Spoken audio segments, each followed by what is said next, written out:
أصحاب السمو والمعالي والسعادة.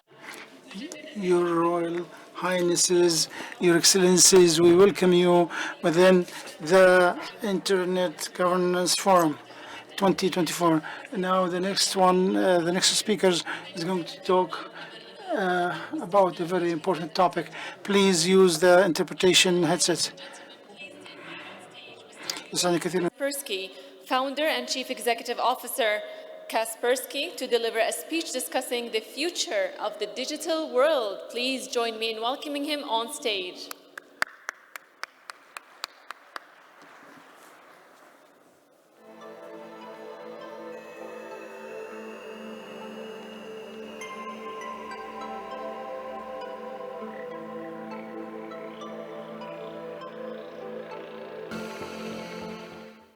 Good afternoon, ladies and gentlemen. And first of all, thank you for invitation and opportunity to speak from the stage. I am Eugene Kaspersky from the business, from the private sector, working in the cybersecurity for more than 30 years. And having such a long experience of being in the cybersecurity, I'll say that there are several important things which we need to do to protect from a different kind of the cyber threats. First of all, the technologies. Second, education. Then law enforcement, international cooperation, and cyber police. Well, I'm from the business community, from the private sector, so I'm going to speak about technologies. What we do, we protect the world from the different kind of the hackers, cyber criminals, cyber sabotage, different kinds of the attack on the digital systems. And being in the cybersecurity for many years, we recognized that cybersecurity is good, but sometimes it's not enough. It's time to think about cyber immunity, security by design. And I'm going to speak about that in my presentation. So, which problems we are facing in a cyberspace when we speak about cyber threats? First of all, the cybercrime is global problem. It's massive. Second, we see more and more highly professional targeted attacks, which is real problem for enterprises, governments, and industrial sector. And the third, we see highly professional attacks on infrastructure, on the physical systems, on a SCADA networks, including the critical infrastructure. And I'm going to explain these problems and solutions one by one. First of all, the global cybercrime, how big the problem is. And the numbers, they are scary. Every day, we find in the internet more than 400,000 new unique attacks. So we find there more than 400,000 different types of attacks, which we never saw before. I'm here in Saudi Arabia for 3 days. So during my stay here, we will collect in the internet more than 1 million of their new types of the attacks. So the numbers are huge. How many criminals are behind that? How many hackers create that? I guess more than 100,000, maybe 200,000, very many. And they are from the very different countries, they speak different languages, so the problem is really, really global. And by the way, many of my slides will have the QR code and the URL, so if you want to learn more technical information, so please welcome to click on these links. So how do we handle, how do the cybersecurity industry is fighting with this global problem, with the huge numbers? Artificial intelligence. So we have automatic systems to collect the suspicious files, to process them, and release the updates to our cybersecurity products. So the answer is artificial intelligence. That's complicated, and I'm not going to talk about the technical details. Once again, there is a QR code and URL link if you want to learn more technical information. So, speaking about the global cybercrime, we can protect you from all the kind of the attacks. And we can do it with almost 100% of the guarantees. So the cybersecurity in this case is almost 100%. And we do 99.999% of this work automatically based on the artificial intelligence systems. That's why, for example, in my company, we have more than 30 mathematicians, 30 PhDs to work with artificial intelligence systems. So technically speaking, we can solve the problem. But unfortunately, these criminals, they're getting more experience, they learn, they exchange information, and they join highly professional criminal gangs. And these gangs are able to hack even very well protected enterprise, governments, industrial sector. And the numbers are also very scary. So in the past, like 10 years ago, there was a dozen of such a hackers, criminal gangs. In 2017, there were about 100. Now we are observing, we are monitoring about 1,000 of the professional gangs, both, well, they are cybercrime and state-sponsored espionage, cyber espionage projects. So this number is growing. It means that it's more and more complicated to protect the big businesses, the large enterprises, the government sector from the professional hackers attacks. Okay, we are working on the technologies to do that as well. And unfortunately, it's getting more complicated and more expensive because to protect from the highly complicated hackers attacks, we need to create the multi-layered security solutions, which also based on the artificial intelligence. In this case, we detect that something is going wrong in your network. Our artificial intelligence systems, they detect anomalies. That there's something, there's a different sound from your network, different smell is coming. Smoke, little smoke is coming from your network. It means that there's something wrong is there. So, in this case, we can ring the bell that there's something, you have unwanted guests in your network. And this way, we protect their enterprises and government networks. Okay, so we can do it, but what about the industrial sector?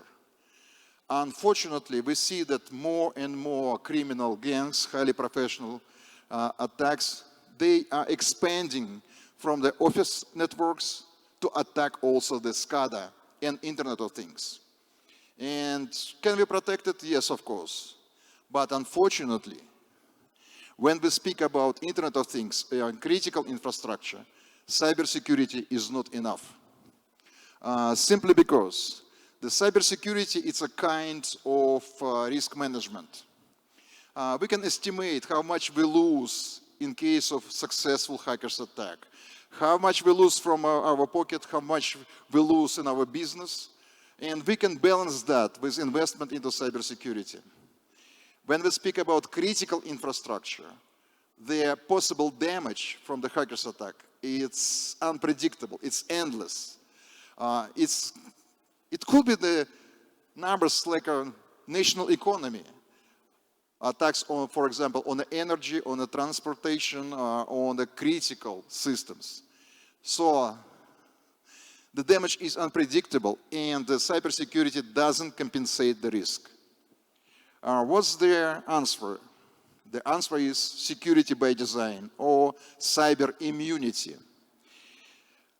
Can we build it, cyber immunity, can we build it on the top of the existing systems like Microsoft Windows, like Linux? Unfortunately, I don't know the way how to do it. So that's why we're, not just my company, but some others, they're working on the cyber immunity. It's a different architecture of operating systems which guarantee that it's unhackable. And it's based on the isolation. So every piece of the system is isolated and they communicate only through the security layer which checks the behavior. It means that if any component of the system has a wrong behavior, non-trusted behavior, it's isolated. And technically, it's not possible to hack this system. It's not possible to hack their device or network which is based on this architecture. Comparing with usual operating system, well, if you hack a component, you can get access to the rest of the system, and it's badly hacked. Okay, so we have a cybersecurity for individuals, small businesses. We have solutions for enterprises and government to protect from hackers attacks, which are highly professional. And I believe that for future critical infrastructure, the physical systems, the Internet of Things, there is only one solution. It's a cyber immunity, the new architecture of operating systems. And it's not a dream. We have already some devices based on that, industrial gateways, IoT gateways, the thin client based on the immune operating system. And in my pocket, I have a prototype of the, I don't want to call it smartphone, because it's just a prototype. It's not too much functional, but it's better than Nokia, and it's immune, it's unhackable, and it's based on this architecture. Yes, it works.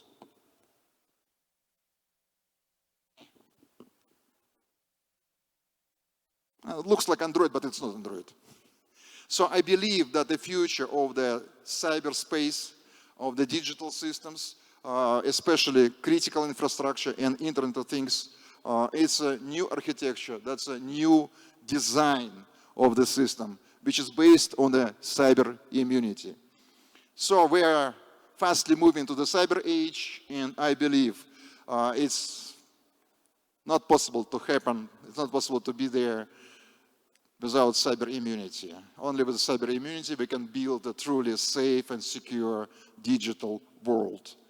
And I hope that I'll find there people which agree with that, my friends, which will help me to follow this way. Thank you very much.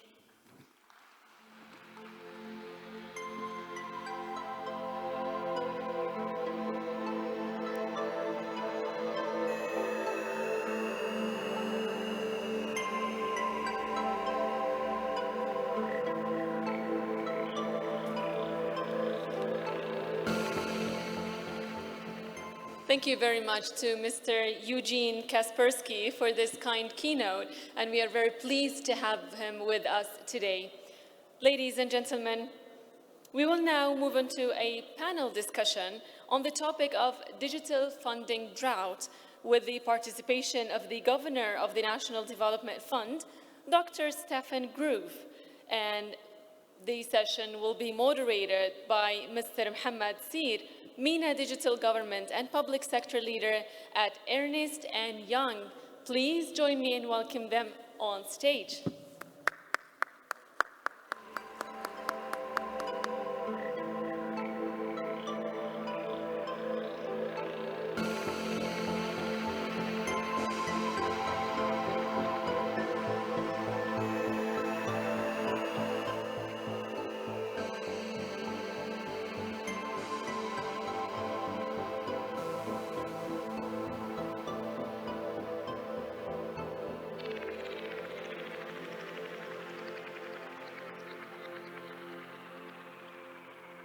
Mr. Mohammed, the floor is yours.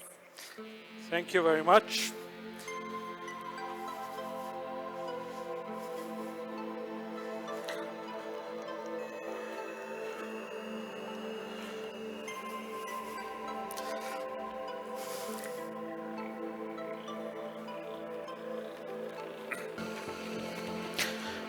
A bit quite far. Do you feel we want to rearrange? Yes, I think we do. Closer.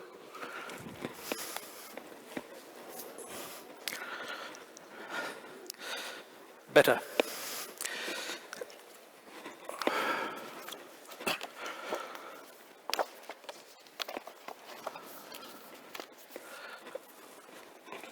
So first of all, thank you very much, IGF, DGA, giving us this opportunity to have a discussion about a topic which I think is at the core of creating digital nations. And I'm Mohammed Sia. I have the pleasure of having this discussion with Dr. Stephen, and really to explore how financing can play a significant role in bringing to life a nation from its traditional form to a very vibrant digital nation. Maybe let's start with you giving an introduction of yourself, please, if you don't mind, and also sharing one thing that you are passionate about other than your day job, which I know you're extremely passionate about. Well, thank you, Mohammed, and thank you to IGF and DGA and the organizers for having me here today. I'm Steve Groff. I'm the governor of the National Development Fund of Saudi Arabia. We're essentially a holding company that sits on top of 12 sectorally focused development funds, and we're the financing arm, if you will, behind those funds. And so we're tasked with organizing these funds in such a way that they can contribute to achievement of Vision 2030 and help promote the establishment, the growth of businesses, of enterprises in the kingdom, and the full range of different sectors and segments of the economy, as well as contributing to the diversification of the Saudi economy across the board, all again in support of achievement of the vision. As far as my own self personally and my background is in development finance globally, largely focused on developing and emerging markets. And that whole part of my career got started as a volunteer working in a small fishing village in the Philippines right after I graduated from college, where I found that people really inspire me, and people's stories really inspire me, and the passion that people bring to their own self-betterment and achievement is critical, but giving them the vehicles, giving them the opportunity to realize those visions is critically important. And that's really what I've focused my whole career on over the almost coming up on 40 years now.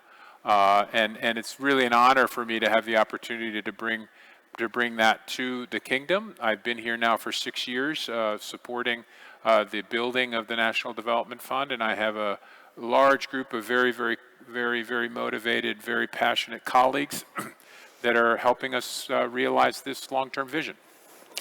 That's really great to hear, and as we were talking earlier on as well, that it's quite similar in terms of the passion that I hold, and having come from working for the UK government many years and then moving to this region, the one thing that's been very, very at heart for me is how can I make a difference in the lives of people? And it's really incredible to see what Saudi Arabia particularly is doing, and this region really investing in its people and its nation, transforming towards a nation that can create more opportunities for its people. And if we will look at the world we're living in today, some would argue it is becoming more and more digital. A lot of what we do today is moving online. It has been for some time. Data is becoming the core of many things we do. So one could argue we're becoming digital nations as such. And for that, obviously, the core is how do you enable for this nation to transition and build it into this new world that we are living in, or the digital era we are living in today. NDF obviously has been established with a vision, and as we were talking earlier as well, it's been done in a slightly different way to how conventionally maybe things would have happened. Would love to hear a bit more about why it was created and its mandate and core role in enabling Saudi to really transition into this kind of digital nation that it is looking to become. Sure. So the kingdom has a long history of development finance. When NDF was established back in 2017, originally there were 6, again, sectorally focused development funds: the Industrial Development Fund, the Real Estate Development Fund, the Agriculture Development Fund, Human Resource Development Fund, the Saudi Fund for Development, and the Social Development Bank, all of which had largely sectorally focused missions and objectives. And with the advent of Vision 2030, there was a need to make sure that these sectorally focused funds were redirecting their priorities towards achievement of vision objectives. And NDF was established, again, as sort of an oversight body on top of those funds to ensure that they were aligned behind the vision, to minimize any overlaps between those funds, and then lastly, to ensure that we are making best use and most efficient use of the resources that were aligned with these individual funds. And in those early establishment days, we realized that there was about $130 billion equivalent of capital in that ecosystem, and less of an issue with overlap between the mandates of those funds, and more a need for additional mandates to help build and diversify the Saudi economy and achieve the vision objectives. So that led to using the same capital to establish 6 new funds focused on infrastructure, focused on, there's an Exim Bank, there's a tourism fund that's been established, there's an events fund that's been established, there's an SME bank that's been established.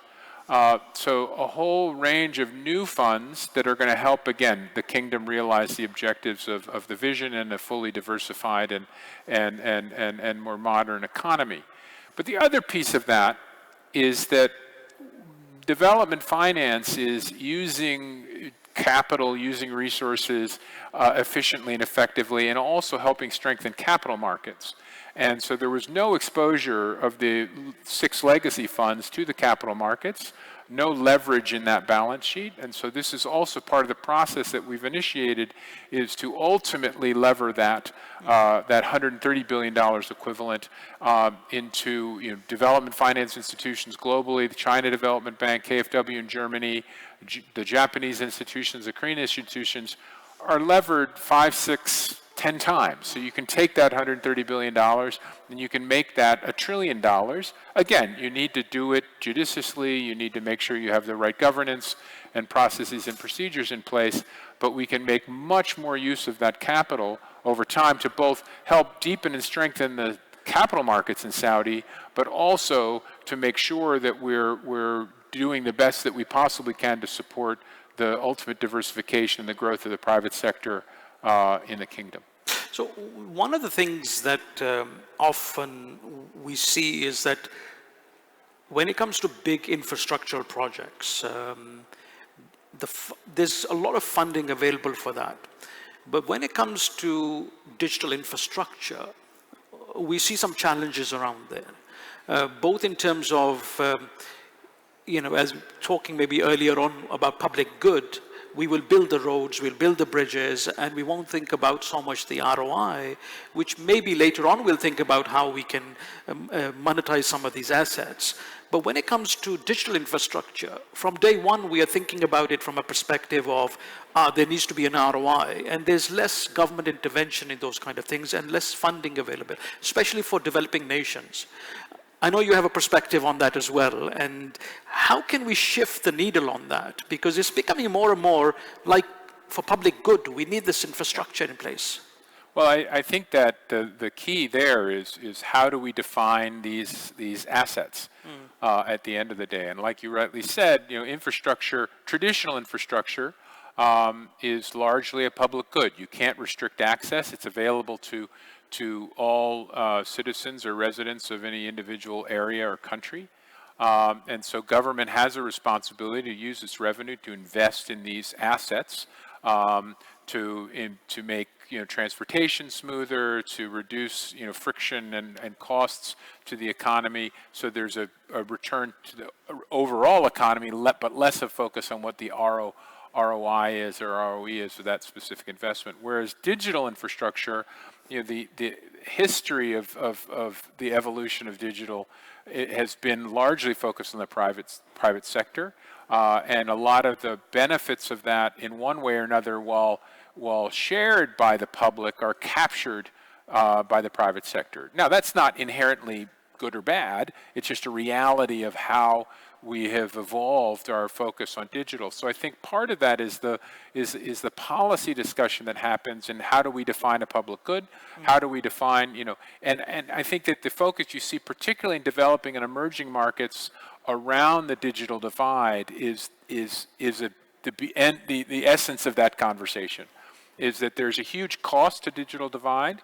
There's a huge cost to society and to economies by this increasingly large chasm between those people that have access or can afford access and those people that don't have access or can't afford it. So there's a responsibility there's a public good element to this about narrowing that divide, providing investments that will help narrow that divide and improve access. And along the way, reducing the costs of that access over time. Yeah, because I mean, this is often the challenge that we see, especially in developing nations, that this argument about accessibility to digital infrastructure, generally in the rural areas, is the biggest challenge.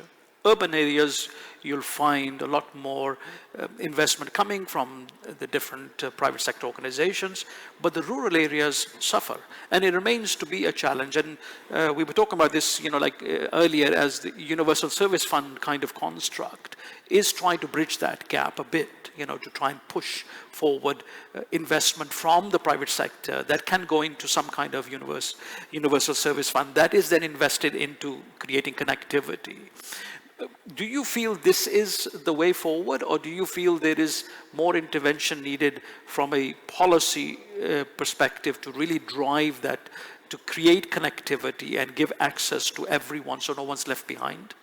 Well, I think it is important, but it's not only important at an individual national level, it's important at a global level, because this divide, yes, you're right, that oftentimes the divide is rural-urban in an individual country, but increasingly you look at disconnected regions of the world, or far less connected regions of the world, which create, which exacerbate pre-existing economic conditions or poor economic conditions, and exacerbate other, security issues over time. So there's a global interest in making sure that we're reducing that divide. But the other part of it, of course, is investments that are future-proofing us on the huge amounts of change that we're going to be seeing, occurring in the next decade or 2 decades or 3 decades. And so I think that you think about the way that Saudi Arabia is approaching this, and the investments that Saudi Arabia is making in digital, in infrastructure around digital or supporting digital, are critical to future-proofing this economy and this society. And I think that we are, through our infrastructure fund, we have the capability of investing in the infrastructure side of all of that.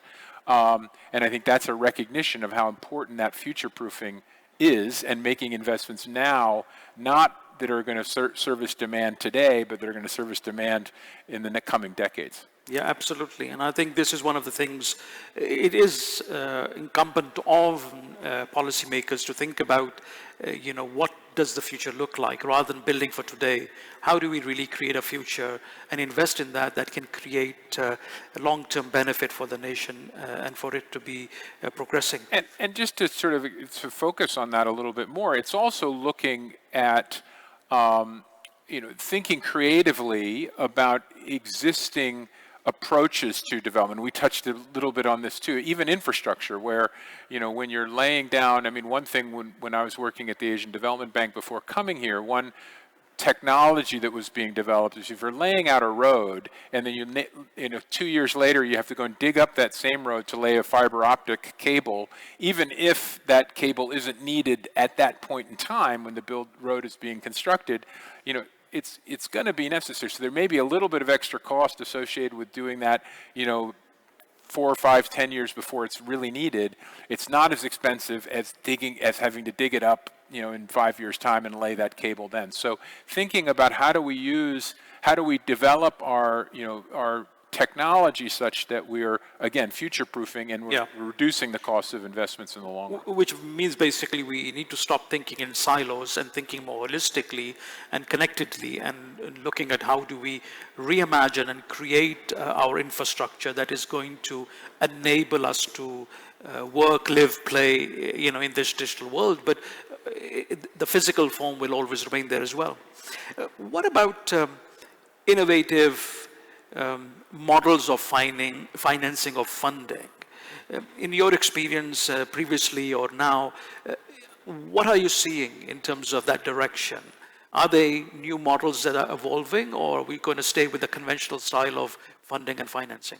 It's, there are new models, and I think if you look at, and particularly when you're talking about international development finance and areas around blended finance and taking concessional resources or grant resources and blending those in what are, historically, traditionally thought of as purely private sector investments, again, just to bring down cost of access, bring down and increase availability. These are sort of, it sounds pretty basic, but it's still something that is being developed. But a lot of it is actually using, existing financial tools in areas where we just haven't used them previously. So I mentioned earlier our objective at the National Development Fund of exposing our balance sheet to the capital markets and leveraging that balance sheet, again, judiciously, carefully, with a great deal of prudence. But again, you just can use the financial markets to expand the size of the pie and expand the amount of investment that you're making in a single economy or a sector of an economy. And that's just sort of thinking about how do I do that over and over and over again across many, many different sectors of the economy. Yeah. What about especially in developing nations where they have a huge untapped opportunity?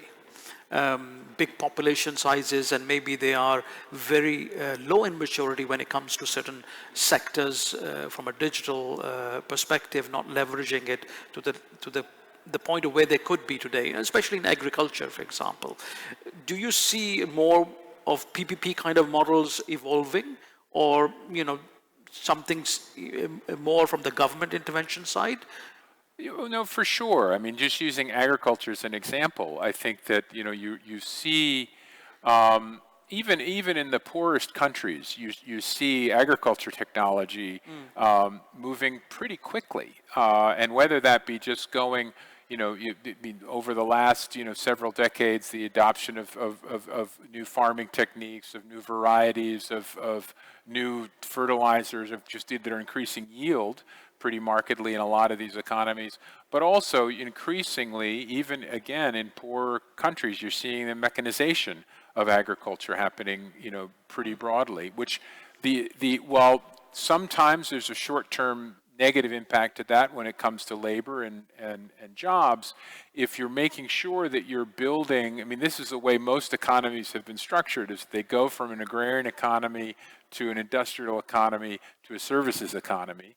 And with each step, you have to have education, you have to have investment, you have to have training, you have to have things that allow individuals to climb that to where you get to the point, either in the mechanized industrial economy or in the services economy, where people have much higher wages and much, and much better, easier lives than they did when they were back in the agrarian economy. So that is happening, and it is happening at a quickening pace, and again, enabled by new technologies, enabled by digitalization, enabled by all these new technologies.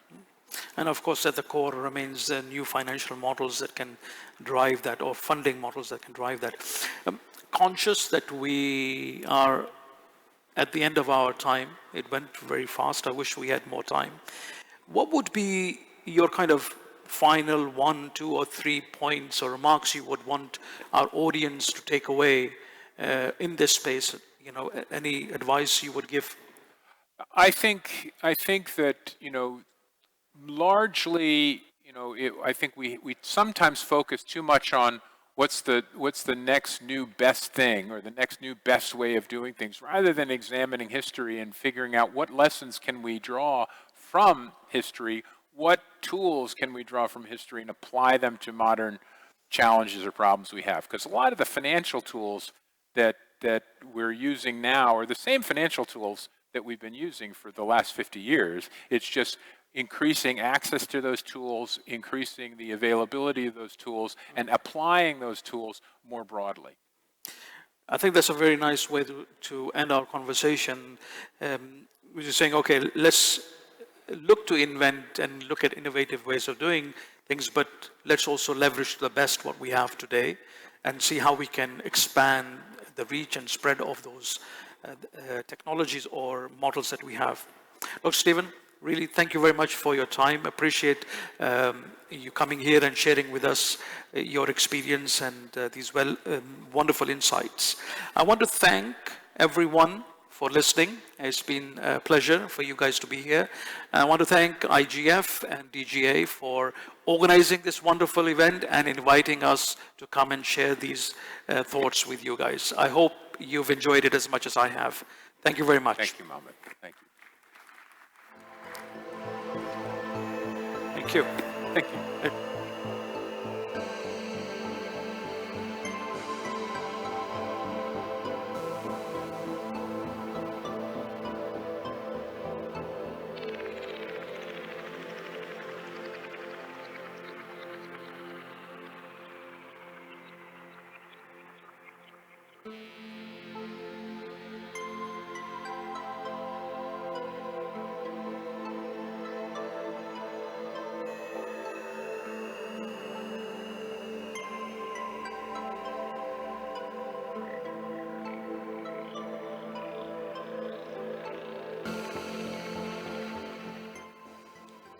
Many thanks to our dear speakers for such a thought-provoking panel. حضورنا الكريم، تتويجاً لجهود هيئة الحكومة الرقمية. Culmination of the efforts of the Digital Transformation Authority and in seeking and developing the development of the service that and the entities that provide digital services. We announced that the authority will announce today the qualified companies to conduct the digital government business. After having met these qualifications, I'm honored to invite to the stage the governor of the Digital Transformation Authority, Engineer Ahmed Al-Sunayan, and Engineer Faris Al-Ghabti to award the certificates to the qualified companies to conduct digital government business.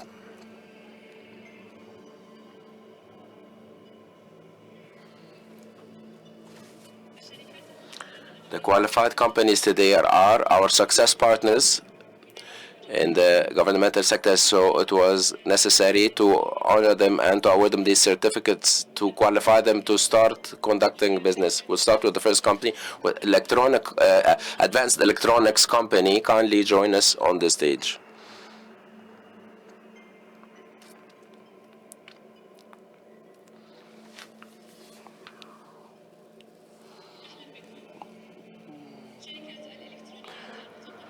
Advanced Electronics Company, thank you for the qualification, and we look forward to see your work in collaboration with the governmental entities. Second company is Tahakum for Technology.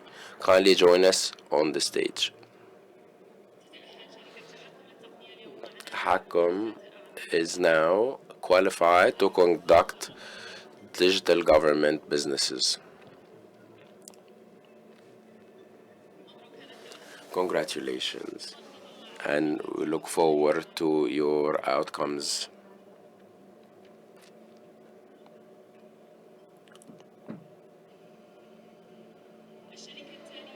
Next company is Takamul Company for the business services. Kindly join us on the stage. Takamul for business services. Takamul or integration for business services.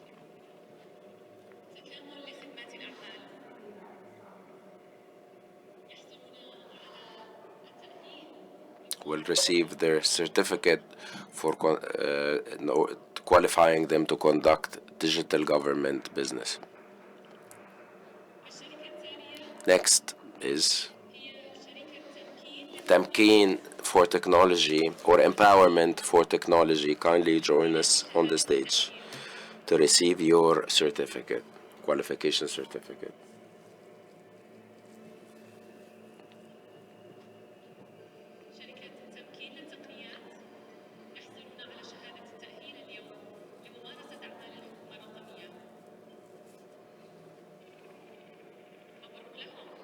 Congratulations.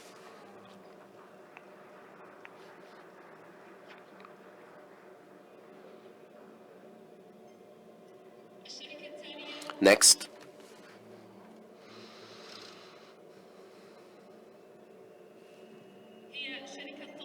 is تطوير or development for education technologies. Congratulations.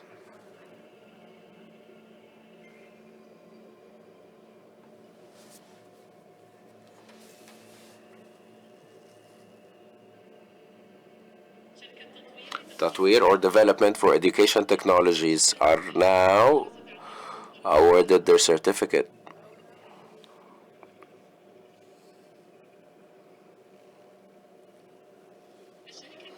The next is ثقة or confidence or trust for business services. Trust for business services. Kindly join us on the stage.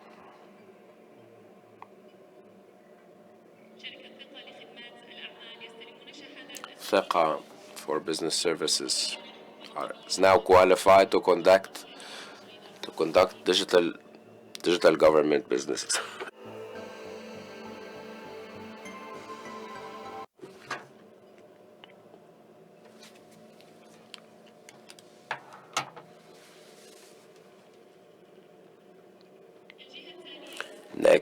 Next is Ilm or Science. Kindly join us on the stage to be awarded your certificate.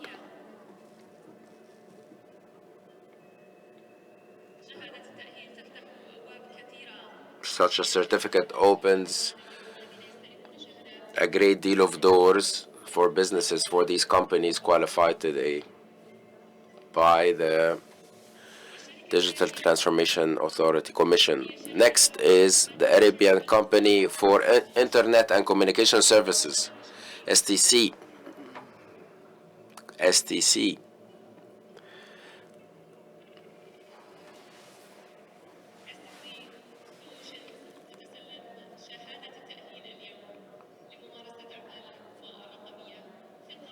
It is being awarded the certificate to conduct digital government businesses, a well-deserved certificate.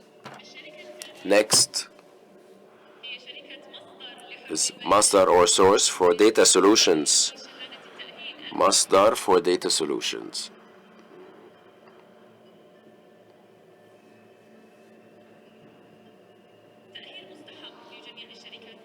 Well-deserved.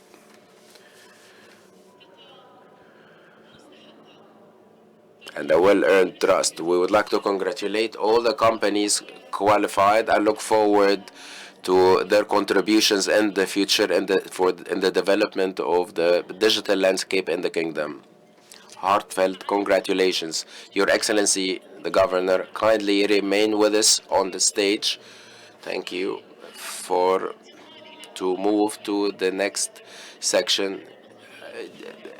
There are ever increasing electronic risks and fraud. Therefore, we need to design.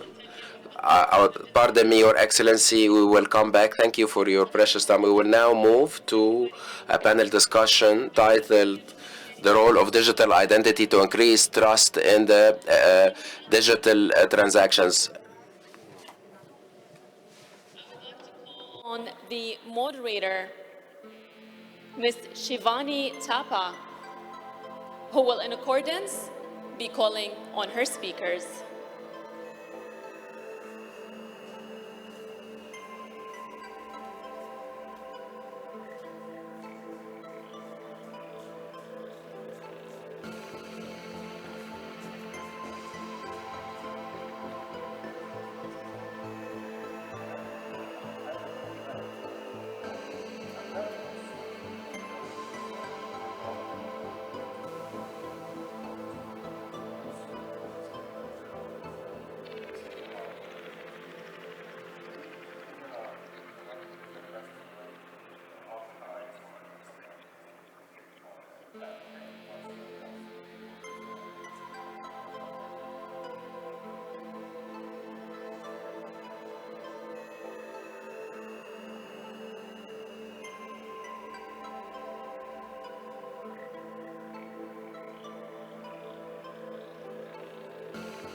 the 19th IGF 2024 it is, and it is a matter of great privilege, ladies and gentlemen, for me to come in front of you, get on the stage, and to get the ambience set for this very important panel here at the IGF 2024. Thanks to Ms. Fatma for this great privilege that I have just been entrusted with. I can see my fellow panelists coming in. I request them to kindly grace us on stage.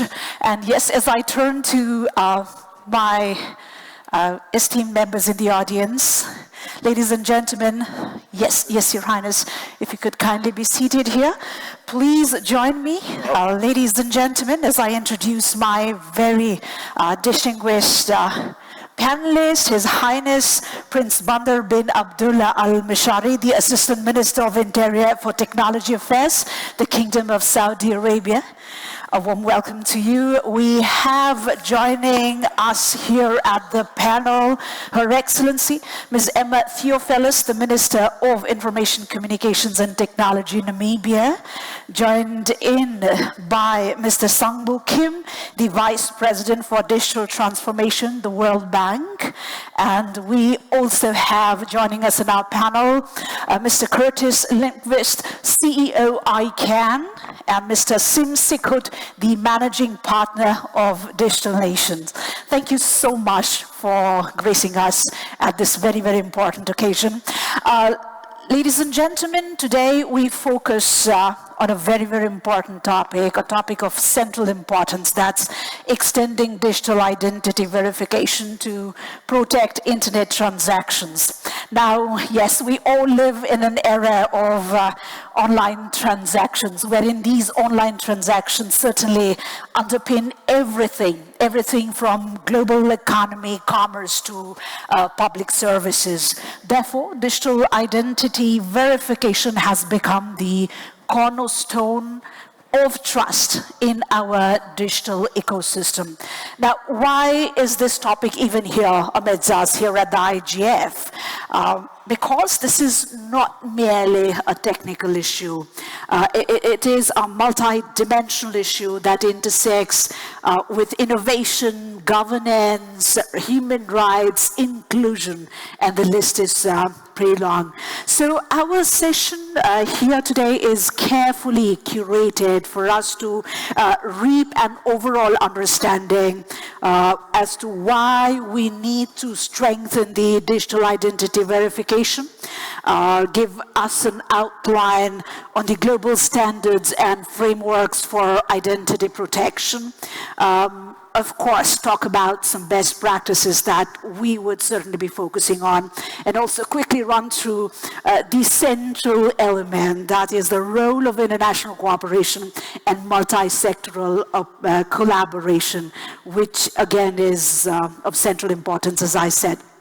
So we are fortunate to have amidst us an esteemed and illustrious members in the panel, and I know that you bring in a very unique set of ideas and expertise from the niches that you come from, and what I would certainly be looking forward to is exploring the synergies between the insights and the perspective that you bring to this forum. Thank you one more time for gracing us.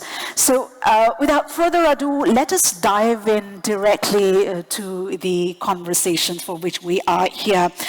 We'll begin with a deceptively very simple question, so to say, yet a very complex one. How do you define a trusted digital identity framework, and what are the key elements that make it effective? Now, this is a blanket question for all our esteemed panelists, but as I pose this question to each one of you, I certainly do encourage you to reflect on how your unique role and perspective shape your answer. So, said that, let me begin with Her Excellency Ms. Emma Theophilus, the Minister of Information Communications and Technology from Namibia, whose work connects governance and technology in remarkable ways. ways. So what does it mean, Your Excellency, to have a trusted digital identity framework? And what are the indispensable elements that make such a framework effective? Thank you. Thank you very much. And I'm very happy to be here at the IGF and discussing this very important topic around digital identity systems and how they relate to a broader digital economy. And I think trust that could have a very broad definition on a system that is dependable, that is trustworthy, and that a system that can carry the systems and processes that require or depend on digital identity. But I think the biggest one I could say is that a trusted digital identity system is one that would ensure it's clear who does what, and when they do it, and what their limitations are. Because I think it's very important when dealing with frameworks of this nature that it's very clear who does what, and very clear what the limitations are of that authority or that body. And especially when you go further, when you look into the administration and oversight, who performs the operational functions, such as incident management, change and release management, and coordination, fraud prevention. It should be very clear on who does what and when, and what their limitations are, to ensure that there are no ambiguities in order to trust the particular system. But of course, this is all underpinned by legislation that puts out clear guidelines and clear regulations around these systems and frameworks. So I think that's very important. Mm-hmm. Thank you, Your Excellency. May I now turn to Mr. Curtis Lindqvist from ICANN. From ICANN's vantage point, Mr. Curtis, where ensuring trust in the internet is so fundamental. How does how does the notion of a trusted digital identity align with the broader challenges of governance in a decentralized digital world? Thank you for the question. So let me start with observation. When we talk about trust, or especially trust in identity, it isn't just a technical concept of trust, it's also the human element of trust. And the trust in the system, trust that the system works, that it's safeguarding, that it's delivering on the promise, why we turn to the identities. And this is irregardless of if this is an individual trying to use this, going about their daily roles or jobs, or whether it's in a business context. And so when we talk about trusted digital identity frameworks, we need to encompass all this, and we need to make sure that the system provides this comfort or the trust element. And we have this conversation very much alive, it's very much ongoing. We hold, or as part of the ICANN ecosystem, with domain names and registration data, a lot of this data is no longer available to the general public. We have GDPR and other requirements. And this is great from a privacy point of view and safeguarding privacy, but it creates an obvious challenge when there are legitimate requests for access, for example, from law enforcement. And the question then becomes, when we get this request, how do we validate or safeguard this request? The requestor is who they say they are. And this isn't just a theoretical question. We have these discussions with Interpol, Europol, and similar organizations. And they have tools that are useful for their purposes and in their context, but they're not necessarily systems or models that scale to a global level or a global challenge in identity verification. And so that's one challenge you have to do to create this, improve this, the trust, of course. And on top of that, there's the operational issues of building these systems. Is how do you do this at scale, but retain the confidence in the system or the trust to the model without driving up costs or complexities that would hinder access or create uneven adaptation or uneven access to an identity system, because that would be, again, eroding trust in the system. And then we have technical readiness of technologies and authentication and credential systems are emerging, but it's still very immature and very early days. So for this to work, and it also can't work most of the time, digital identity systems has to work all the time for everyone. Otherwise, you again erode very much trust in the system. And ICANN's role in this, we don't build identity systems, especially not global ones. That role is for governments or institutions that they designate. Our focus and our role is to safeguard the internet's infrastructure. So domain names, IP addresses, that underlines the function of the internet and provides, as you said, the trust in the internet and the internet model. And you can think about this as that we provide a smooth road surface for the cars to drive on top of it, to oversimplify perhaps a little bit, but that's very much our role. But the ICANN community has a unique role they can play in this. It's a space where stakeholders from across all of these spectrums, civil society, business, the technical sector, technical community, and civil society can all come together, form policies and discuss them, and create globally applicable standards. So this is something that we work very much on. ICANN, we have developed something called the registration data request service, which is a way to handle this registration data I talked about, and how you can provide this in a safe and secure manner. So that's something role that we see as our foundational role, ensuring the internet is stable, secure, and without that you can't build any trust in the higher layer systems. So that's what we're very much focused on working on. Right, thank you, Mr. Curtis. Yeah, we're here talking about technological reliability and then the user confidence. And when there's a blend of both of these, this becomes very, very tricky. And we understand the problems are not same everywhere. There are large communities that are still transitioning into the digital age, and we all really need to instill that trust. Again, that's again another part of the entire scenario. Of course, I'm sure we certainly will venture on this later in the conversation. Allow me now to turn to His Highness Prince Bandar bin Abdullah Al Mashari. Your Highness, the Kingdom of Saudi Arabia has been at the forefront of technological innovation. The world certainly is at awe and keeping a watch at the advancement and how you embrace into the digital world, right? So what is your take on the trust that we're talking about? First of all, let me thank the forum for inviting me to participate in this important panel. Let me start with saying that digital identity is not a service, it's an infrastructure. It's an infrastructure for digital transformation, digital transactions between individuals, between entities, business and governments. Therefore, it's as important as any other infrastructure. It has to be secure, it has to be regulated, it has to be trusted.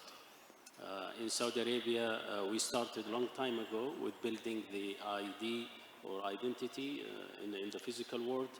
We issued the digital cards with SIM cards, which stores the biometrics and the numbers and the name and the birthday.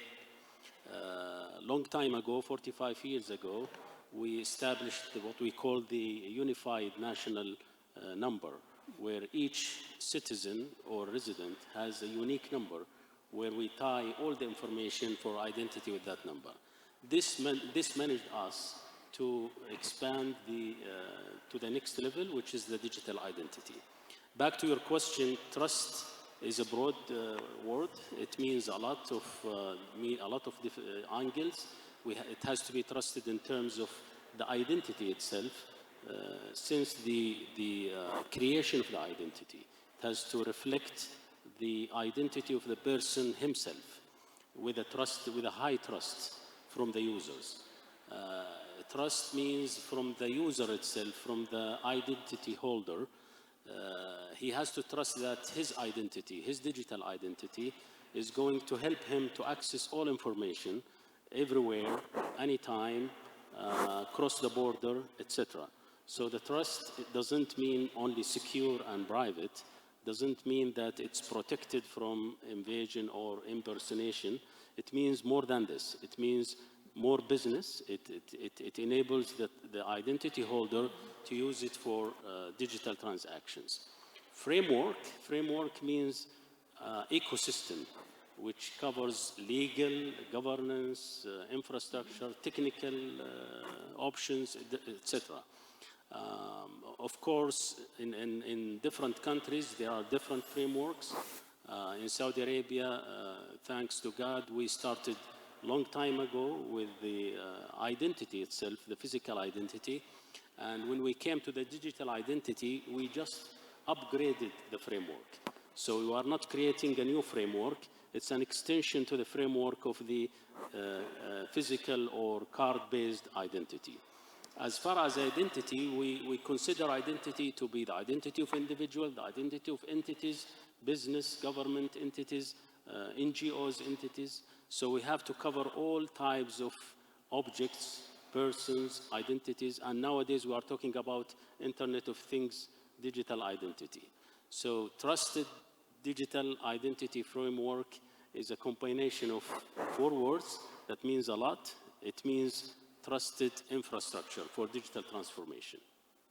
Well, that is so beautifully put, and I believe certainly it's not a service, it's an infrastructure. I think that adds a lot of value and meaning to how you're going to sketch or carve the way forward.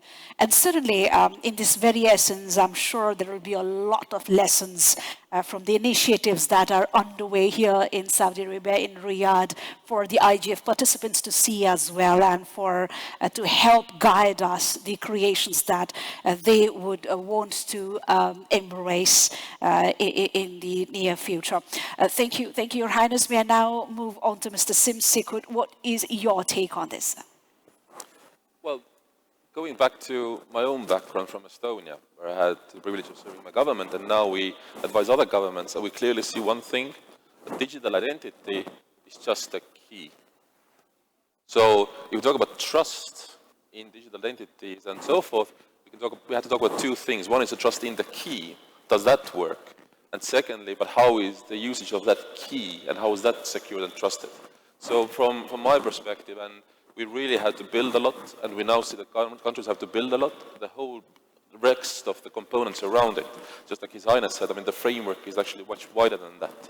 So for example, elements like personal data management, or how can users have control and consent, start to matter so much more for that to be trust in digital identity, even the key itself. And with that in mind, what I see is an element that we really have to think about when we talk about trust in digital identity things is, are the users using it? Ultimately, it's trusted if users are using it.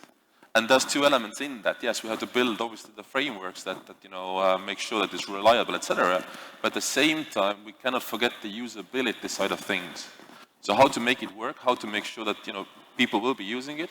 We have to build these trust safeguards in a way that actually it's easy to use them. That's no extra effort, for example, that I have to go through to make sure that now my transaction can be trusted. It has to be easy.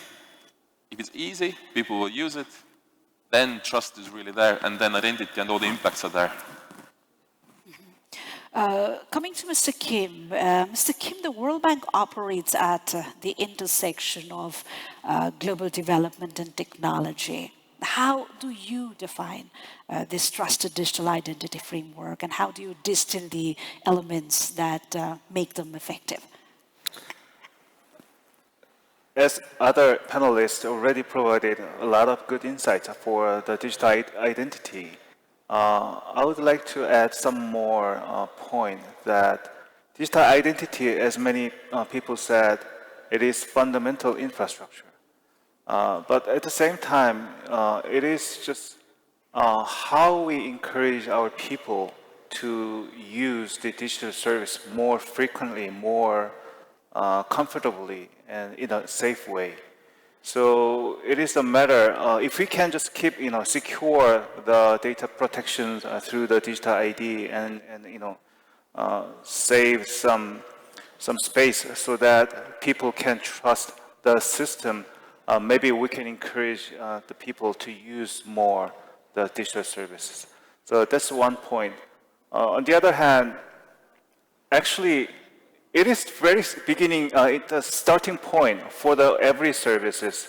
If you see another commercial services in many provided by many, global company and some tech company, sign up process is a starting point to, register your identity or account username and password is the starting point.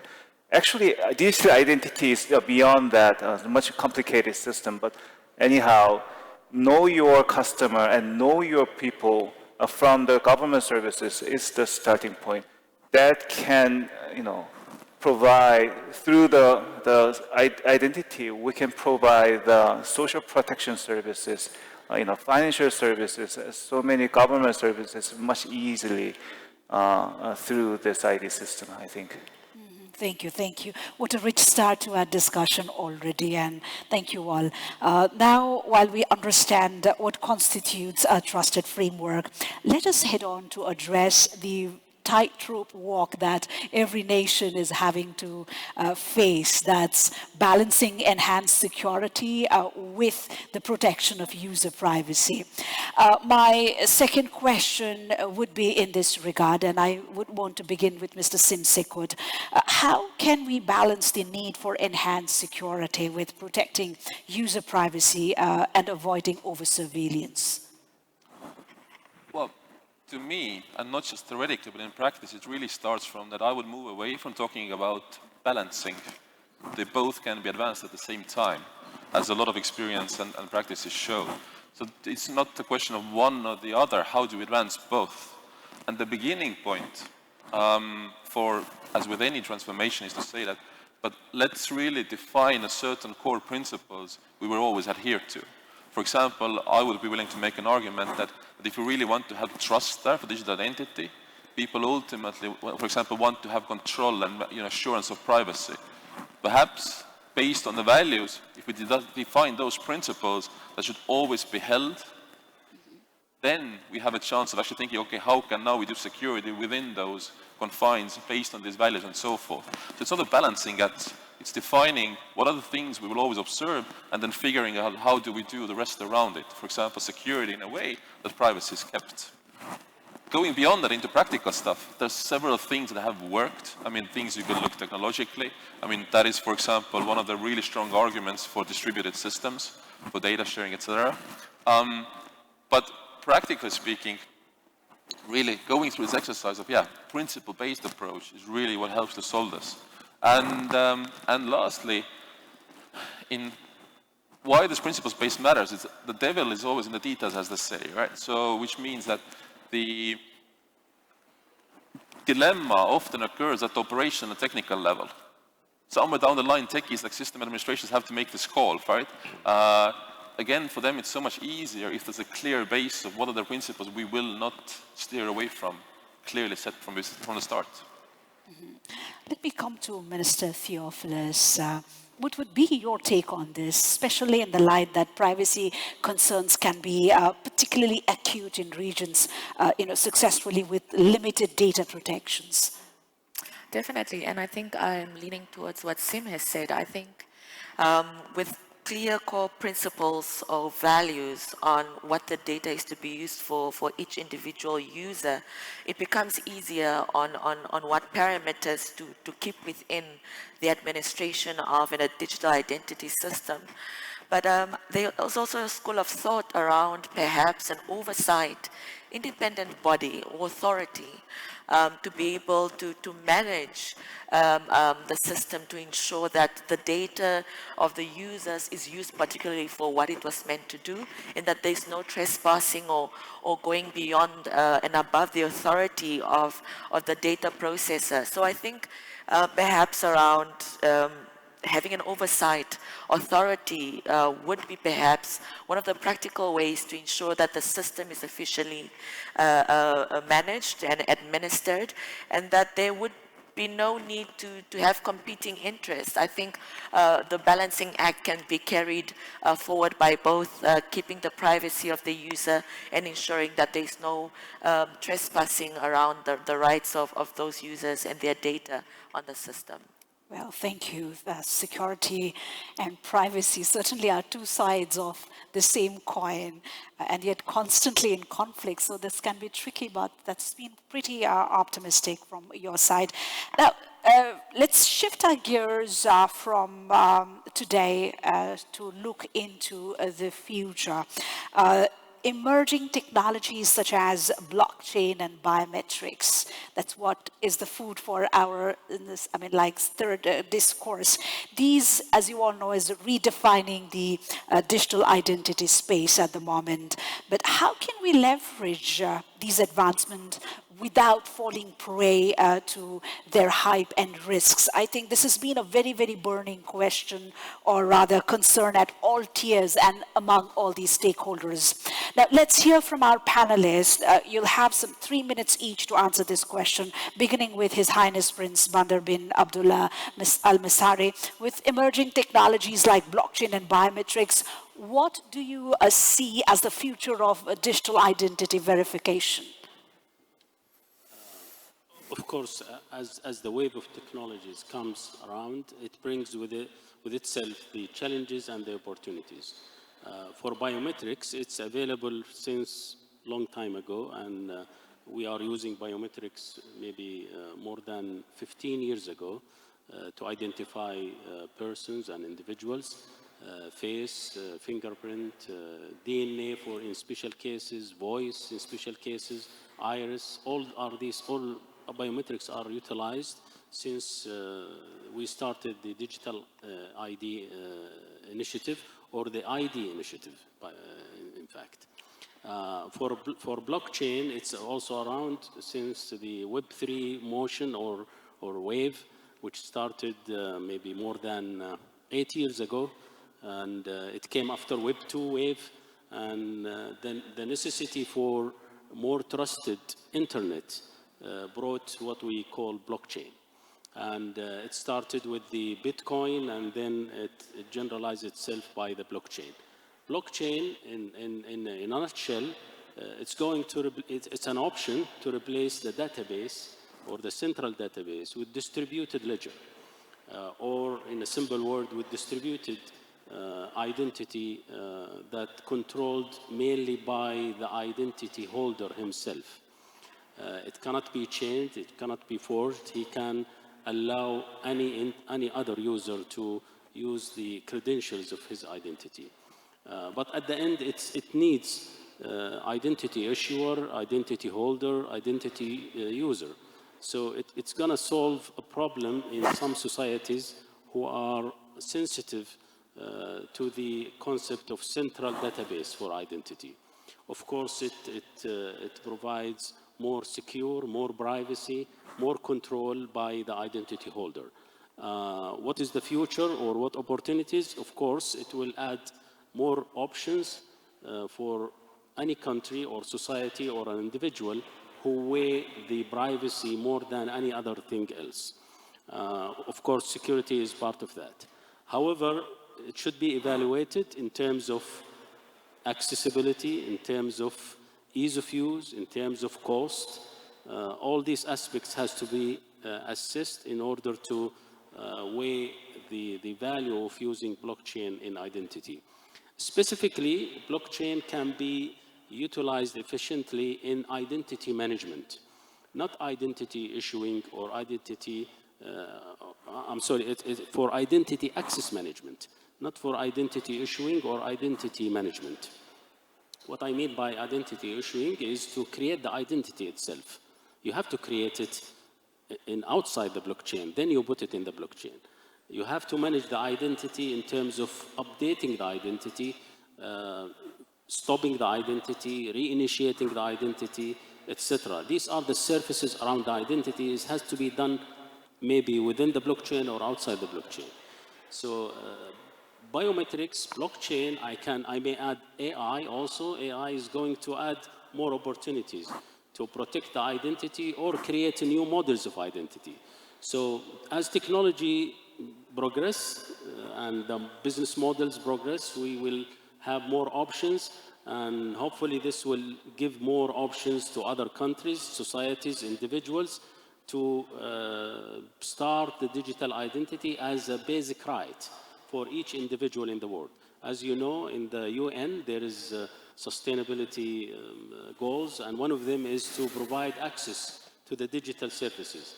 without these options that offer itself as a cure for some concerns in some society, we will not be able to achieve this goal. So hopefully these technologies, biometric and blockchain, AI, BKI, all of them will add more options to the digital identity infrastructure, and we'll see one day more than 90% of the planet people here in the planet are having the digital identity, are enabled to access healthcare, education, opening bank accounts, etc. And this will add a lot of value to the economy of each world, each society, each individual. Well, thank you. May I now turn to Mr. Curtis? Please feel free to add on to what has just been said while answering that, how we've been hailing the revolutionary technology for digital trust, blockchain, which we've been hailing for its revolutionary power. Now, is it the panacea often made out to be, or are there any blind spots that needs to be addressed? I'm first going to pick up, I don't want to follow on to what His Highness just said about blockchain. I think it's one thing that's worth reiterating is that blockchain has some fantastic characteristics, but one of them is that you can't revoke what's in there. And if you lose a key, you might not be able to access this, you lose that access to the identity again. And having this recovery of identity is quite an important part of any identity system, right? And I think that's, there might be many systems in this that we can, that you can build on. I think from the organization I represent, talking a little slightly in my own interest, there are also existing technologies, right, that will provide very similar or maybe even better characteristics. The domain name system, the DNS, has a hierarchical structure. And we are seeing how this is being used for identity management in, for example, social media platforms like Blue Sky, who uses this as a way to verify the identity of the users. The Internet Engineering Task Force that defines all the standards and the technologies underpinning the Internet are working to adding new fields and parameters to this structure to actually use it for identity verification and management. So I think that we like to talk about, if you come back to your question, we like to talk about future technologies as that they have to be something brand new and shiny, but sometimes the new technologies can also be built inside the context of what we have or built on what we have to deliver maybe perhaps a more stable and expanded functionality where we are today, but without going through a lot of unknowns as we have today. And I think that's worth keeping in mind when we talk about the future technologies to enable building secure, inclusive access and stability. Mm-hmm. Mr. Stickwood, eager to know what would you like to add to this conversation? Well, I'm very much with Curtis here in a sense that, well, first of all, obviously it's important to experiment, right? Constantly keep trying things out in a way. And if you look at the emerging technology side of things, I'm very much with His Highness in a sense that AI is probably the biggest impact, especially given our topic here, how to ensure trust in these frameworks. So both from defense point of view as well as sort of novel ways to really doing that. But if you talk about the goal of having digital identity for everyone globally, I think even some ways trying to think too much about emerging technologies like a disservice. There's so much proven technology already out there, just need to get that out, scale that, onboard people, and that does the trick. And then we talk about next stages of evolution with next technology and so forth. Mm-hmm. Okay, so we've explored the what and how in trying to understand the landscape and then the expert's point of view of how we're looking at the future of the internet that we want. Now let us now address the where question, where the barriers lie and where the international cooperation can make a big difference. May I turn to Mr. Sang-Woo Kim with the plethora of experience that you and the entity that you represent I think you would be the right person to begin as to what are the key barriers to international cooperation in developing standardized digital identity systems, and how do you think these barriers can be addressed? Two barriers I would like to say today is one is still we are struggling with lack of connectivity and lack of basic digital ID solutions. From the internet connectivity point of view, we are still struggling with 2.6 billion people. So, the no access to the internet, that's huge. On the other hand, 3.3 billion people in the world are living in a country where there are no any ID solutions and data sharing mechanisms. And even 850 million people are not recognized by the government. So they have no physical identity at all. So this is very fundamental issue. So still we are really struggling with digital divide across the developing country and developed country. So that's a huge challenge. So we need to invest more in the fundamental infrastructure. At the same time, it is really complicated ecosystem, not only government, but also many private sector, big tech, and some identity dedicated in a special technology. The startups and many companies should follow the trend. And people needs to understand how to use this and needs to get trained. And some participation by the academia and also from the NGO are very crucial for the success of this, building the ecosystem. It is very complicated ecosystems. So the leadership is the key to bring all the digital ID solution across many stakeholders. So and also international collaboration are another key to enhance the regional interoperable services across the cross-border. So many collaboration and leadership are the key solutions for the big challenge of the complication of the digital ID. Of course, cooperation is key and central, but then even after having realized what the scenario is and what needs to be done, things are very, very difficult in the ground and in practical life. So how do you go to this scenario, Your Excellency, Minister Theophilus? Yes, thank you. Yeah, I fully agree that cooperation and collaboration definitely would go a long way, notwithstanding the barriers as indicated earlier. I think there also needs to be a better understanding of the various contexts of the different regions and the solutions to address some of those barriers and challenges. So if we don't understand the existing barriers of a particular region or area, the solutions around digital identity might necessarily not work for that particular region. So for example, the African region would have a completely different context to the MENA region or to the Northern American region or to the European region. And if we want to then try to deploy solutions that would necessarily work for Europe, doesn't mean necessarily that it will work for the context of the needs of the African region. So better understanding the needs of every region around digital identity and access, I think is quite important. And then we can take it up from there.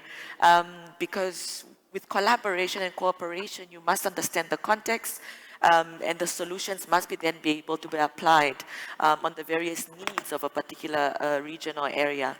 And I think thereafter, we can better cooperate and we can better deal with the barriers, if possible, one by one, to ensure that we reach a particular standardized digital identity system or framework that takes care of the entire contexts and that ensures that we are able to deploy the solutions needed. Thank you, Your Excellency. May I turn to His Highness one more time? what would be your perspective on these cooperation barriers? At the same time, Saudi Arabia's initiatives have been deeply rooted in collaboration.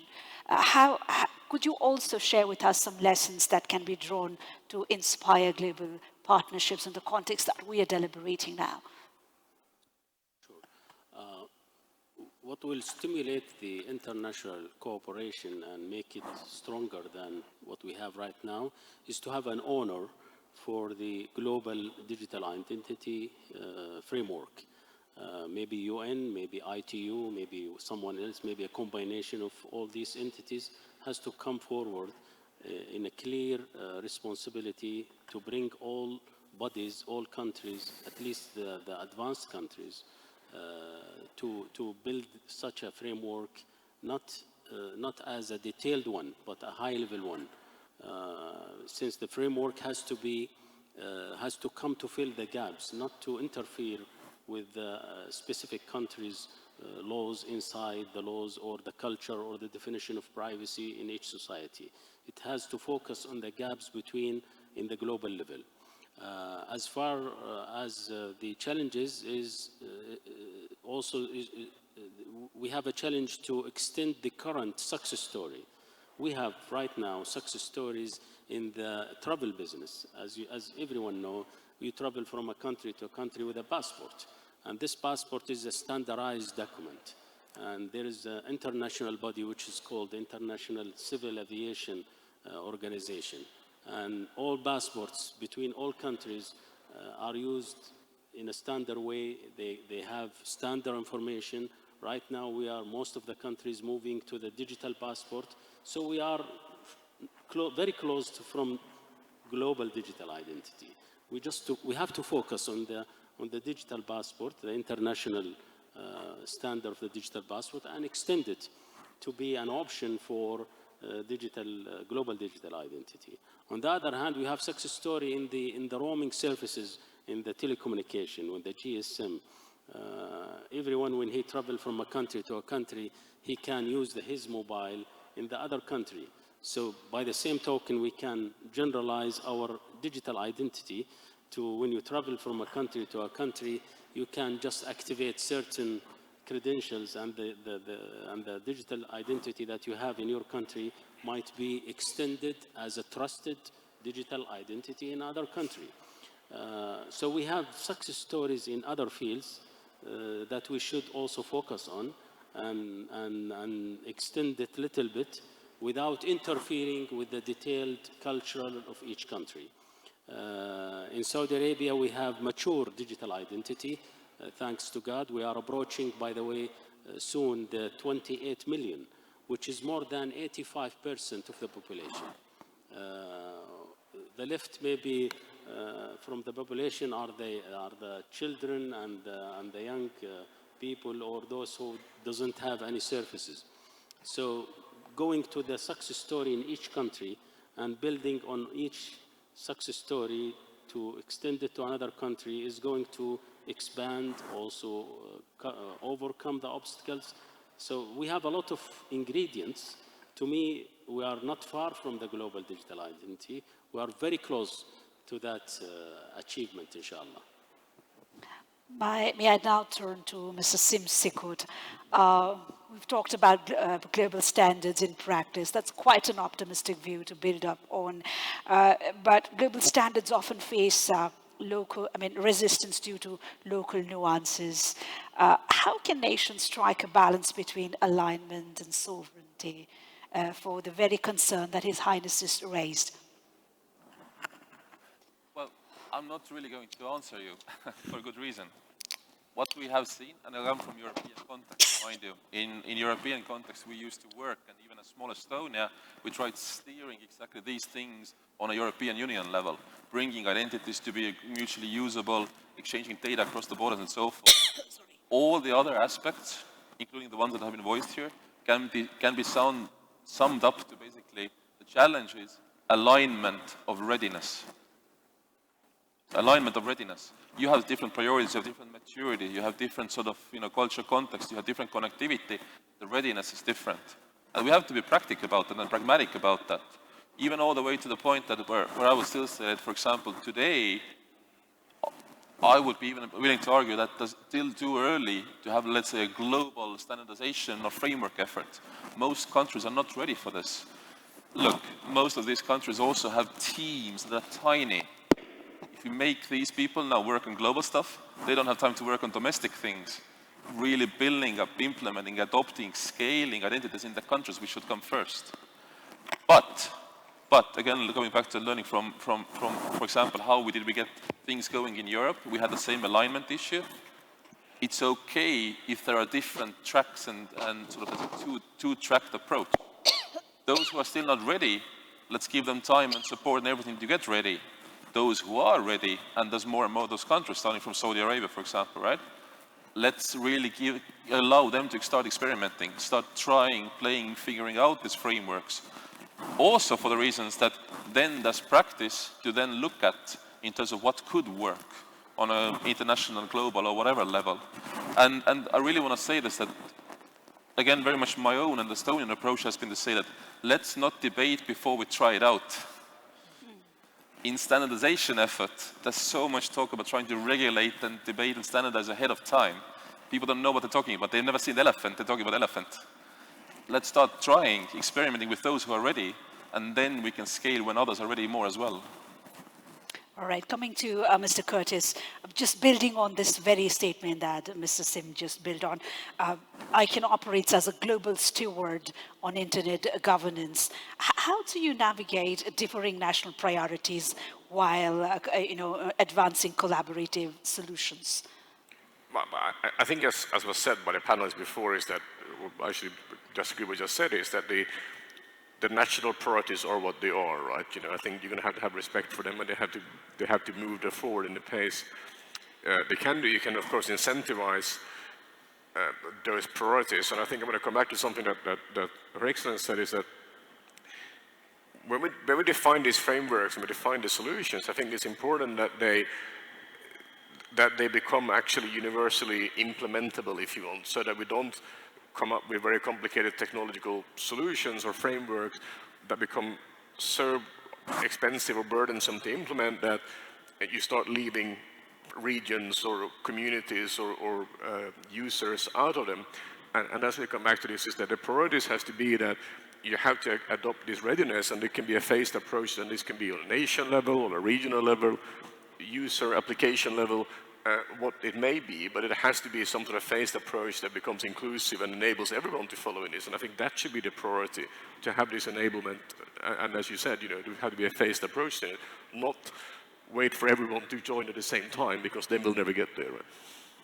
Well, I believe it's been quite an enriching and incredible discussions from this very, very esteemed panel. Before we conclude, let me turn back to our panelists. If you could share a thought on the key takeaways or something maybe we've missed out to make a statement in this very important topic. I think we would be running out of time, but I could extend at least a minute to each of the panelists. May we begin from Mr. Sikut? Well, to be really short, I was really want to emphasize perhaps two things here. As we started talking about what is the sort of how to build trust and what is a trusted framework, and my whole point was it's more than just the key, it's the whole thing around it, the policies, and fundamentally, technology is the easy part in any sort of digital transformation. How we transform ourselves, we have to do proper change management for that. And that takes me to the key point. What is the biggest challenge is build up the leadership and the capability and the governance for that. So that's what I really believe we all should be investing more into, all the way from within countries to donors and internationally. Secondly, just to go into the last point, even if, yes, everyone's not ready, let's experiment more, let's try more, let's start thinking about how to really build something like a global framework at some point. Even if not everyone's ready, experimentation is the way to start. All right, Mr. Curtis. Well, to build on the same thing, I think, let's remember that digital identity is as much about people as it is about systems and tools and technologies. Make sure that they become inclusive on all layers and in all intersections, so that it actually becomes usable. And I very much agree with this. Let's experiment, try, so that we get some experience and we can actually build around those pitfalls. Yeah, Mr. Kim. I would like to highlight the decentralization feature of the digital ID. So many advanced economies such as US, EU, and many Asian countries are now giving back the right of control of the user privacy and private data. So it is really important to protect the privacy. It's very important. At the same time, I would like to highlight that we don't need always just every full spec of ID in the central server. So maybe in order to secure the authentication process or verification process, only just small piece of the information will be more than enough. So we should be very cautious about that privacy factors. Madam Minister. Yes, I think a key takeaway for me would be that with digital identity, we can accelerate the inclusion of many people who might have been marginalized and on the peripheries of actually getting, whether it's government services or the ability to transact, and especially for a region where I come from, like Africa, which continues to have some of those gaps. And that secondly, I think there is a lot of room to collaborate and to peer learn from those that have gone before and experimented, like Mr. Sim said, and have done some few successes, so that we can accelerate the same for every other country that might be left behind. Your Highness. First of all, build on the success story in travel, banking, telecommunication, global cooperation. Second, consider the digital identity as an infrastructure, therefore invest, and I can say invest less to get more. Finally, digital identity is a right for everyone, every country, every society.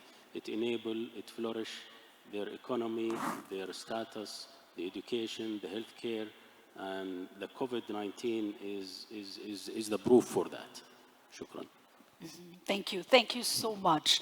Online transactions are forming the backbone of global commerce and connectivity already. So this is not something that we, limited to our desires, but something that has become imperative and of paramount importance. So as I read from our esteemed panelists, certainly we might be in different boats, dealing with our different, realities, having a different degree of will. However, the direction that we're headed and the destination certainly is the same. And then there are so many we already have achieved, which can be, opportunities or doors of opportunities which we've already worked on, and that can be built on to work for the future that we all mutually desire for. I think that was in essence what this forum had to give away to the IGF 2024. And I would want to take a moment thanking on behalf of the IGF and the host of partners that have set up this very, very important coming together here in Riyadh, especially to our panelists for gracing us and extending your valuable time, thoughts, and experience to this panel. And said that, I also rest the microphone. That's all from this panel. Thank you.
thanks to our dear panelists for such a great conversation that we had in this panel.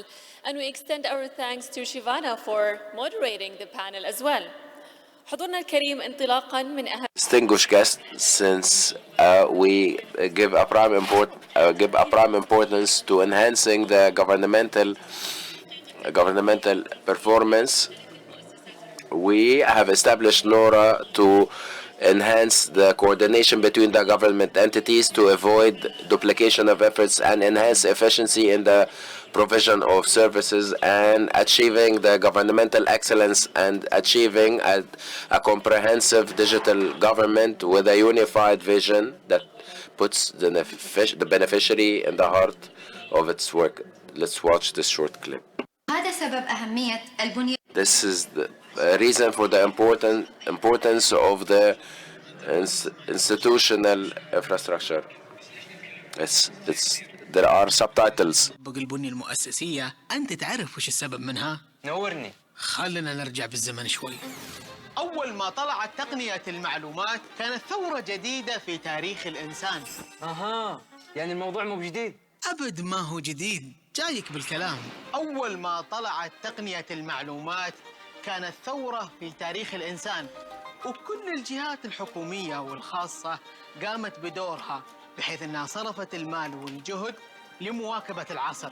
لكن كان في مشكلة أساسية، إن كل هذه الاستثمارات اللي صرفوها ما لها أي فائدة على العمل الأساسي لهالجهات. طيب بسيطة، يحولون بياناتهم وأرقامهم من ورقية لرقمية. لا الموضوع كان أعقد شوي. أنت عندك بزنس ويشغله موظفين، وعندك جمهور مستفيد من الخدمة، وعندك تقنيات تحاول استخدامها. ومحاولة الموائمة بينهم كانت هي التحدي الكبير اللي حلته منهجية البنية المؤسسية. سؤال، هالشيء وش كان تأثيره على العمل المؤسسي؟ تأثيره إنه صار عندنا جهات تشتغل بكفاءة أعلى، ونضمن عدم تكرار مشاريع وخدمات رقمية لها نفس المنتج ولكن بمسمى آخر. حلو، بس سؤال أخير، ترشيد الإنفاق ورفع الكفاءة، وش أهميته للتحول الرقمي؟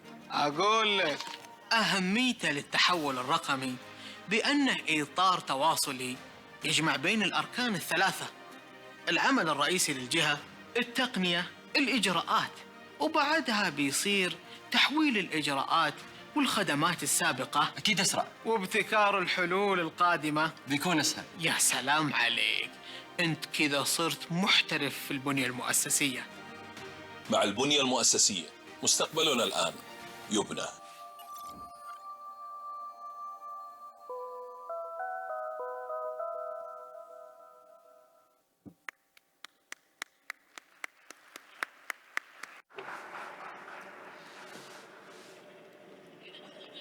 And now, distinguished guests, it's now my pleasure to announce the launch of the methodology of the National Institutional Structure in its second edition, and the Director of Governmental Excellence will give us an overview, and Ms. Dina Al-Breiki, we kindly invite them to join us on the stage to launch the national methodology for the institutional structure, NORA 2.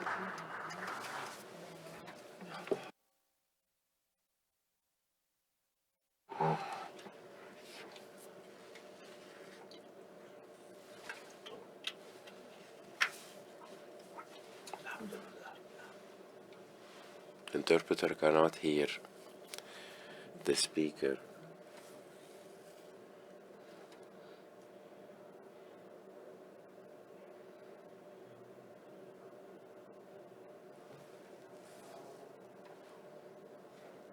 Arabic English interpreter cannot hear the speaker.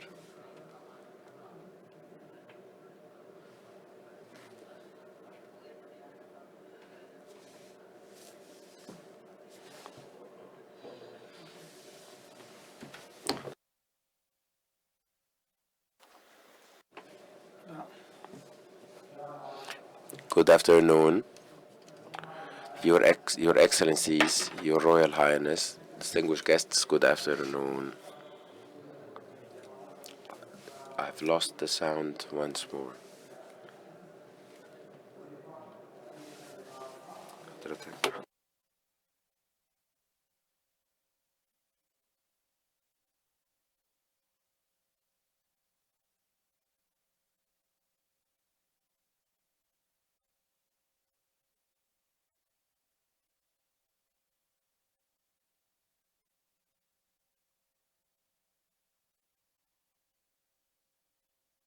إضافة إلى In addition to the previously mentioned domains in the business structures, applications, and technology, in addition, we have updated the principles and the reference models based on the strategic trends in adopting cloud computing and open source softwares and putting in effect the vertical enablements among other.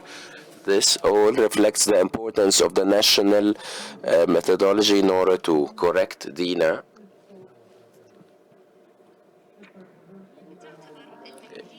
The national methodology is considered one of the components of the framework of the national methodology that meets the requirements of the governmental entities through the identification of a number of principles, models, standards, and measurements related to the institutional structure. It also aims at empowering the governmental sector to make most use of the best international practices to facilitate the digital transformation journey through linking the objectives of digital transformation with the national trends and improving the national services in addition to and achieving the expenditure rationalization through supporting initiatives of integrating of governmental platforms and governance of technological projects, and lastly in enhancing the operational efficiency. And this is what has more than 60 governmental entities have been working on. I would like to encourage all of them to obtain this certificate of the approval of this national methodology that will help realize all the national objectives of the digital government, better efficiency and improvement of experience. We would like to congratulate you on this launch, and you are our success partners. A heartfelt thank you.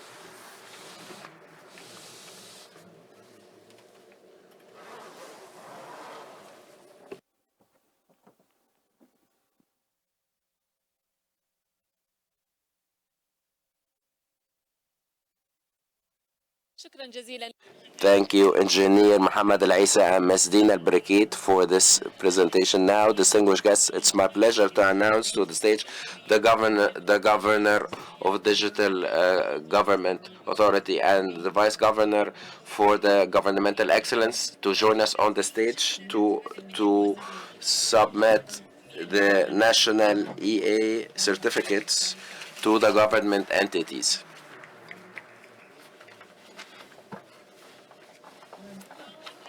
Before we start the recognition, we would like to thank and express our gratitude to the Ministry of Health for all the efforts exerted in enhancing the maturity of the practices of this methodology. So the representative of the ministry is kindly asked to join us on the stage to be recognized.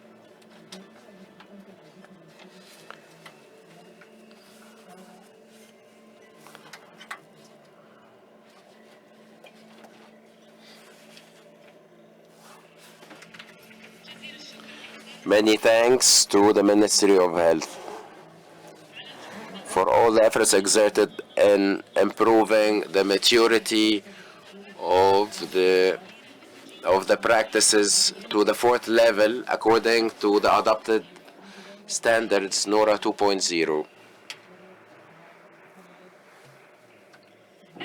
We will now start recognizing the government entities granted the national EA certificate, which are the Saudi Authority, SADAYA, for data, the Saudi Authority for Data and AI, SADAYA.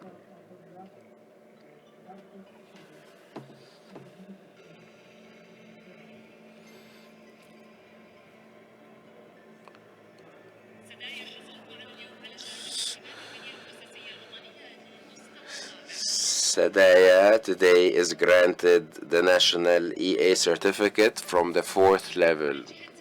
The next entity is the Communication, Space and Technology Commission, kindly asking the representative of the Commission to join us on stage to receive the certificate.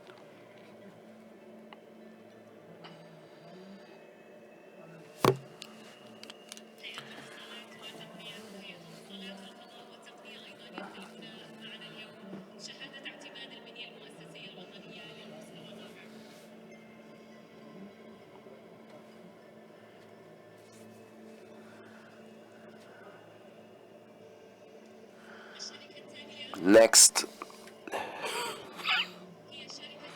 Saudi Electricity Company, kindly asking the representative of the electricity company to join us on stage.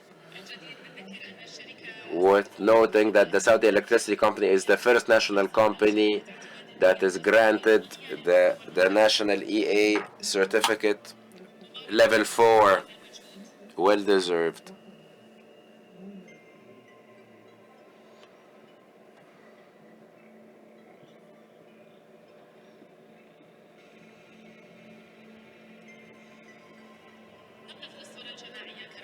Kindly have a group photo.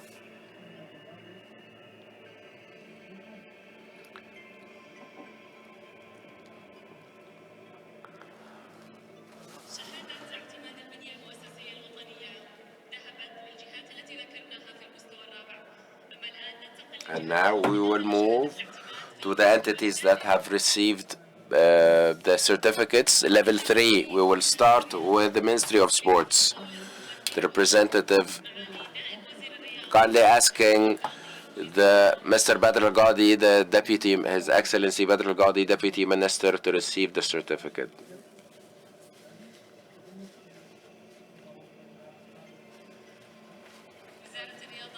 Ministry of Sports is granted the National EA Certificate Level 3.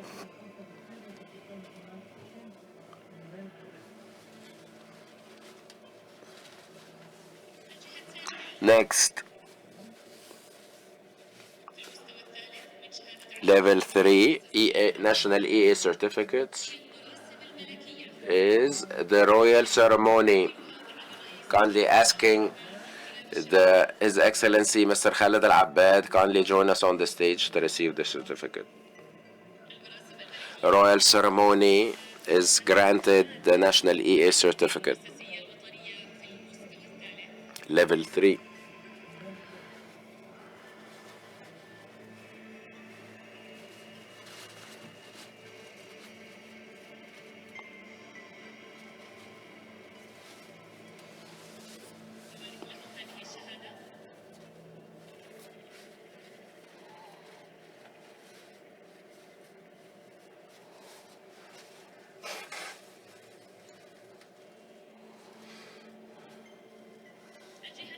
Next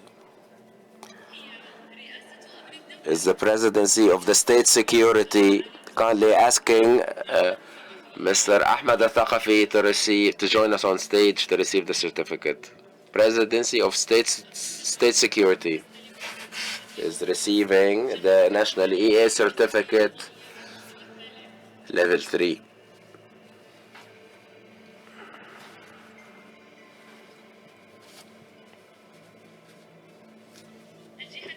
Next is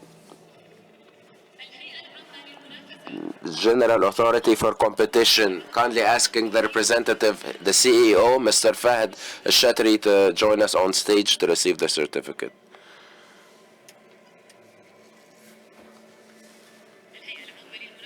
General Authority for Competition is receiving the National EA Certificate Level 3.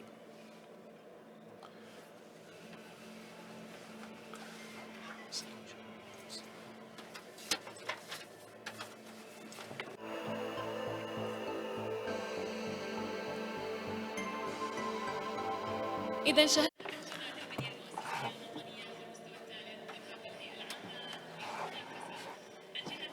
Next, the Real Estate Record Company, the representative, Dr. Muhammad Al-Sulaiman, kindly join us on the stage to receive the certificate. Real Estate Record log company.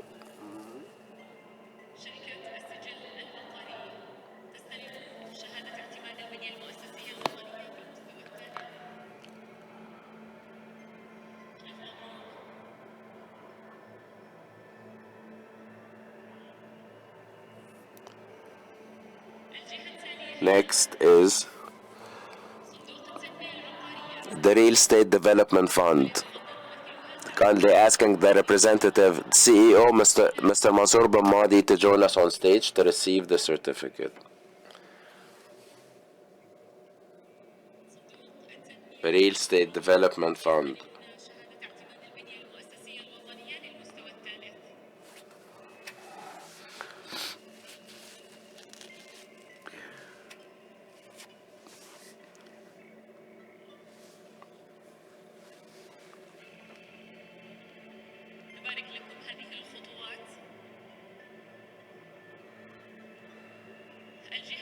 Next, King Faisal Specialized Hospital. Kindly asking the CEO for IT, Dr. Osama Suelem, kindly join us on the stage to receive the certificate. King Faisal Specialized Hospital.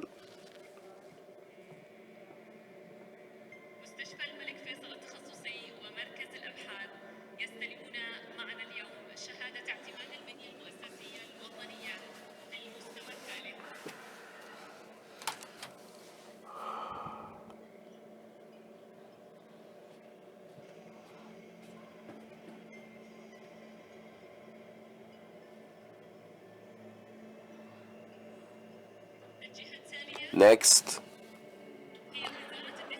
Ministry of Defense. Kindly asking the representative, the Deputy Minister for the Excellent Services, Mr. Mohammed Al Muammar, join us on the stage to receive the certificate.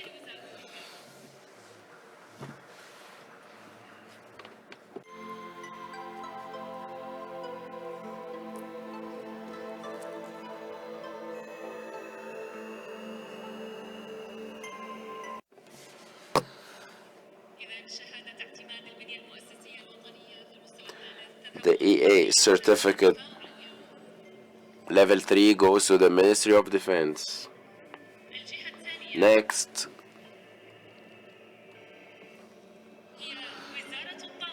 Ministry of Energy. Kindly asking the representative, the Assistant Deputy for IT and Digital Transformation, Mr. Abdullah Laisa, join us on stage to receive the certificate.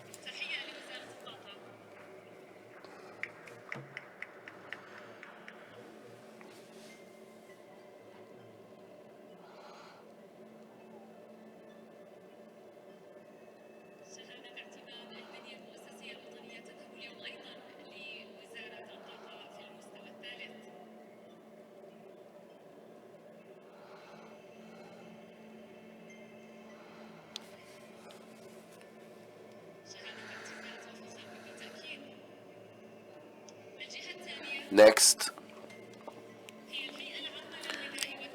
is Saudi Food and Drugs Authority representative, the president of the supporting services sector.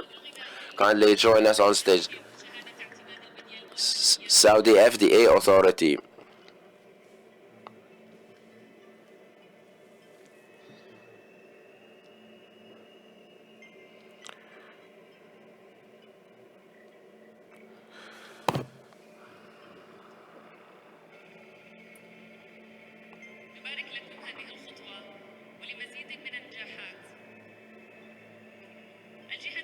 Next,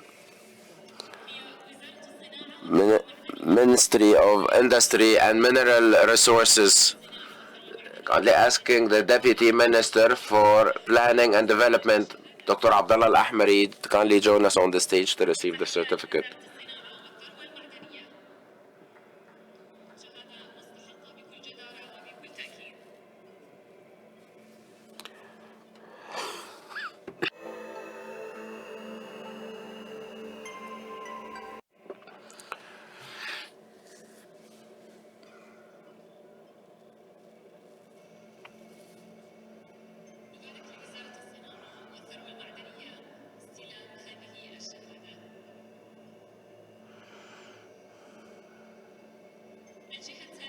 Next is Zakat Tax and Customs Authority. The representative is Vice Governor for the Technological Affairs, Engineer Hojar Al-Badrani. Kindly join us to receive the certificate. The Authority of Zakat Tax and Customs.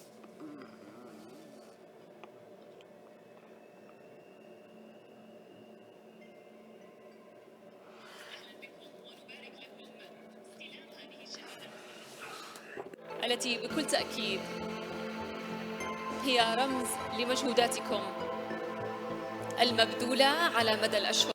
This reflects the efforts exerted over the past few months. Next is the General Institution for Irrigation. President Engineer Mohammed Abu Haid, kindly join us on the stage to receive the certificate. General Institution for Irrigation.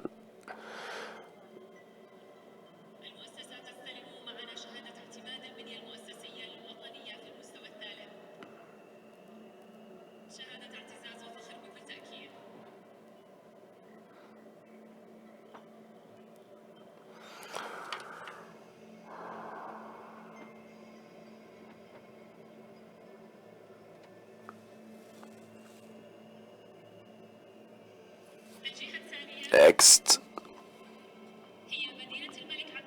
King Abdulaziz City for Science and Technology. The representative, the General Supervisor of the Digital Transformation Sector, Engineer Hakim Al-Sagri, kindly join us on the stage to receive the certificate. King Abdulaziz City for Science and Technology.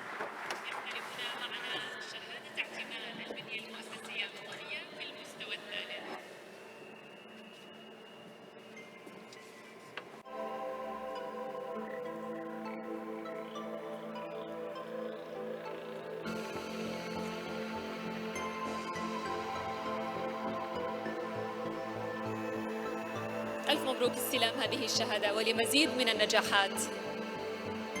Wishing you further successes in the future. Next,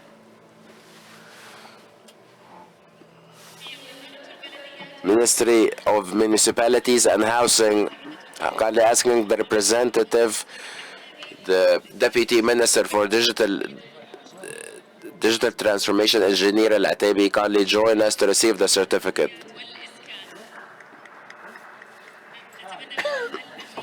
نجاحات.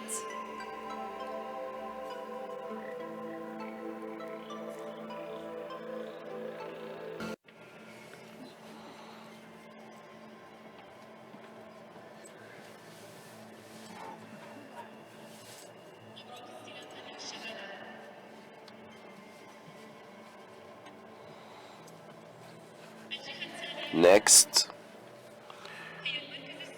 Saudi Center for Energy Efficiency. The General Director of the Center, Mr. Nasser Al-Ghamdi, kindly join us on the stage to receive the certificate. Saudi Center for Energy Efficiency.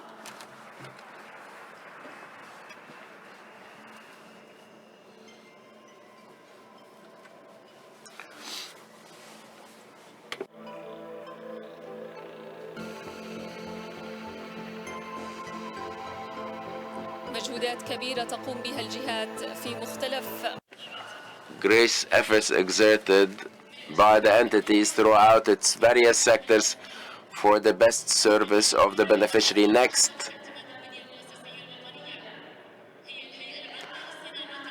General Commission for Military Industries.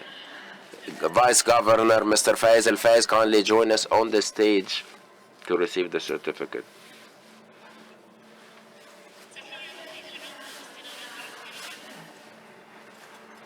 Military Industries Authority.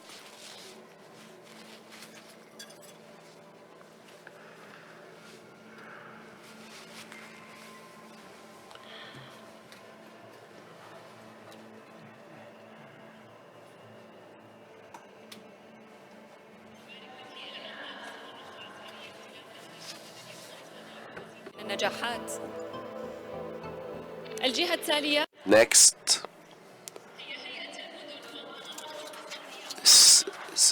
the Authority of Cities and Special Economic Zones.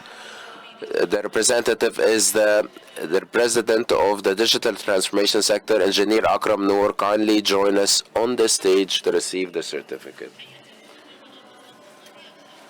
Authority of Cities and Special Economic Zones is receiving the National EA Certificate Level 3.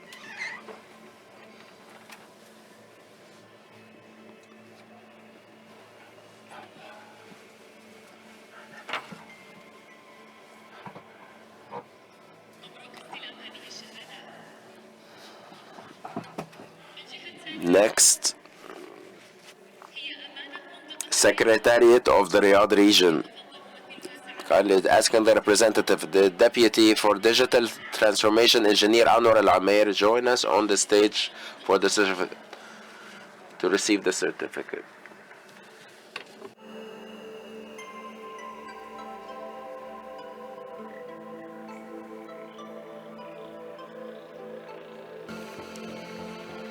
أمانة المنطقة منطقة الرياض.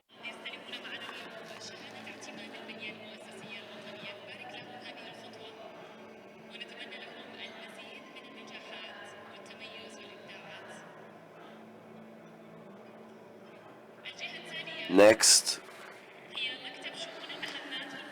the Office of the Affairs of Assignments and Initiatives. The CEO of the IT, Mr. Annamla, kindly join us on the stage for the certificate. The Office of the Affairs of Assignments and Initiatives.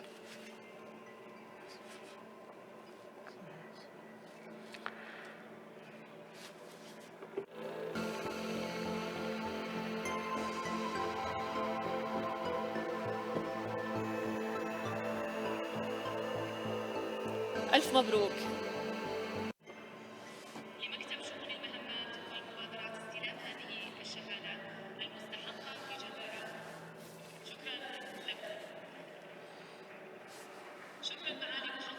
Thank you, Your Excellency, Governor of the Digital Government Authority, kindly asking you to remain with us on the stage, and would like to thank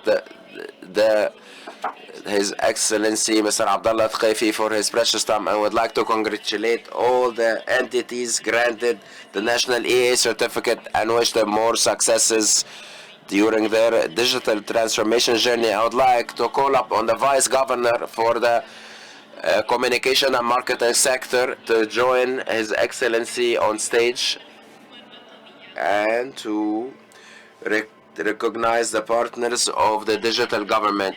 Your Excellency, a warm welcome to you. No success without partners, and our partners are the success partners, therefore need to be recognized. The Digital Government Authority is happy and proud to have them throughout the journey. We'd like to start with the first partner, Mobily. Kindly join us on the stage. We thank them very much. We appreciate very much for their presence and their cooperation and support in the journey of success. Mobily is one of the companies that are sponsoring this, and one of the success, in fact, companies. We are very much appreciate their efforts.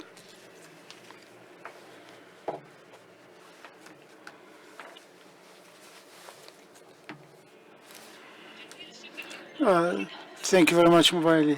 Thank you very much. They deserve it. The next company is the science company. Thank you so much. Thank you so much. Please come to the stage, site company, for your support of this campaign of success. Site is one of the partners of success in the forum of the IGF.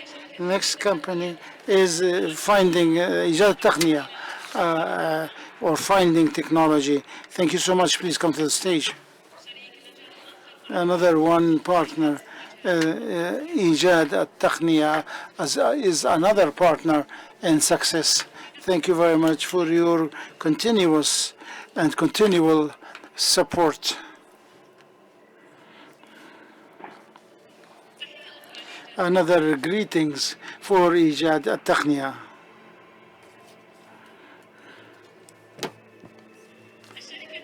The next company from those partners in success, the company called Ijada.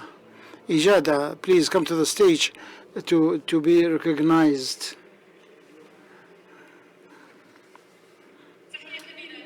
Big applause, please, for Ijada, one of the partners of success in our journey.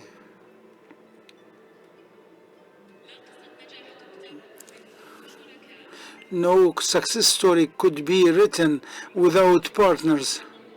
The sponsors and the partners are actually integrating each other.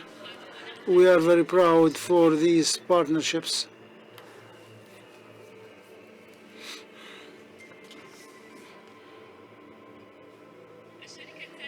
The next company, it is the Technical Solutions Company, T2. Please come to the stage.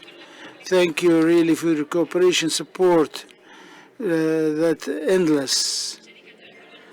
T2, please, is one of our partners in success. Big applaud, please, or applause for them, please.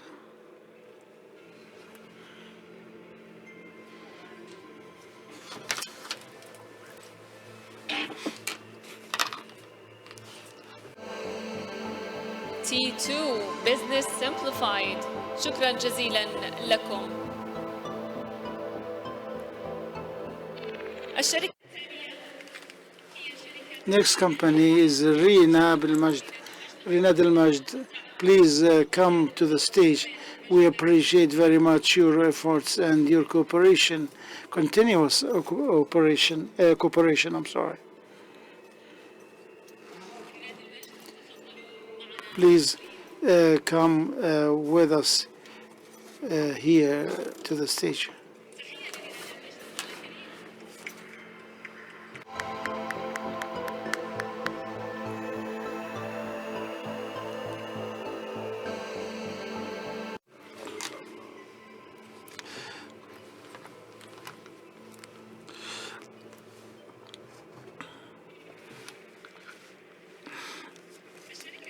The next company, Alibaba Cloud. Thank you, Alibaba Cloud. Please honor us by coming to the stage. Alibaba Cloud is one of the success partners in the digital, in the Internet or Digital Governance Forum.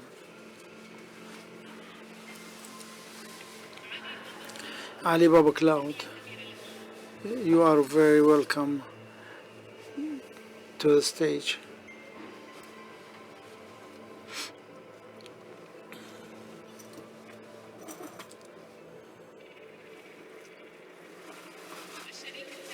The next partner, Masterworks. Thank you very much. Please join us here in the stage, please.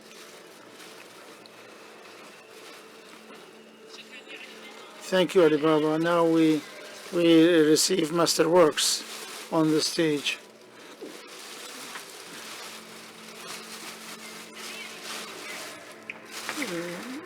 Please applaud these guys, please. Thank you so much.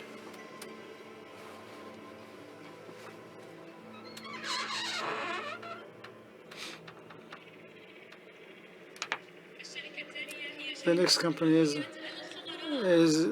Royat Al Khubara. Thank you very much for your presence and for your cooperation.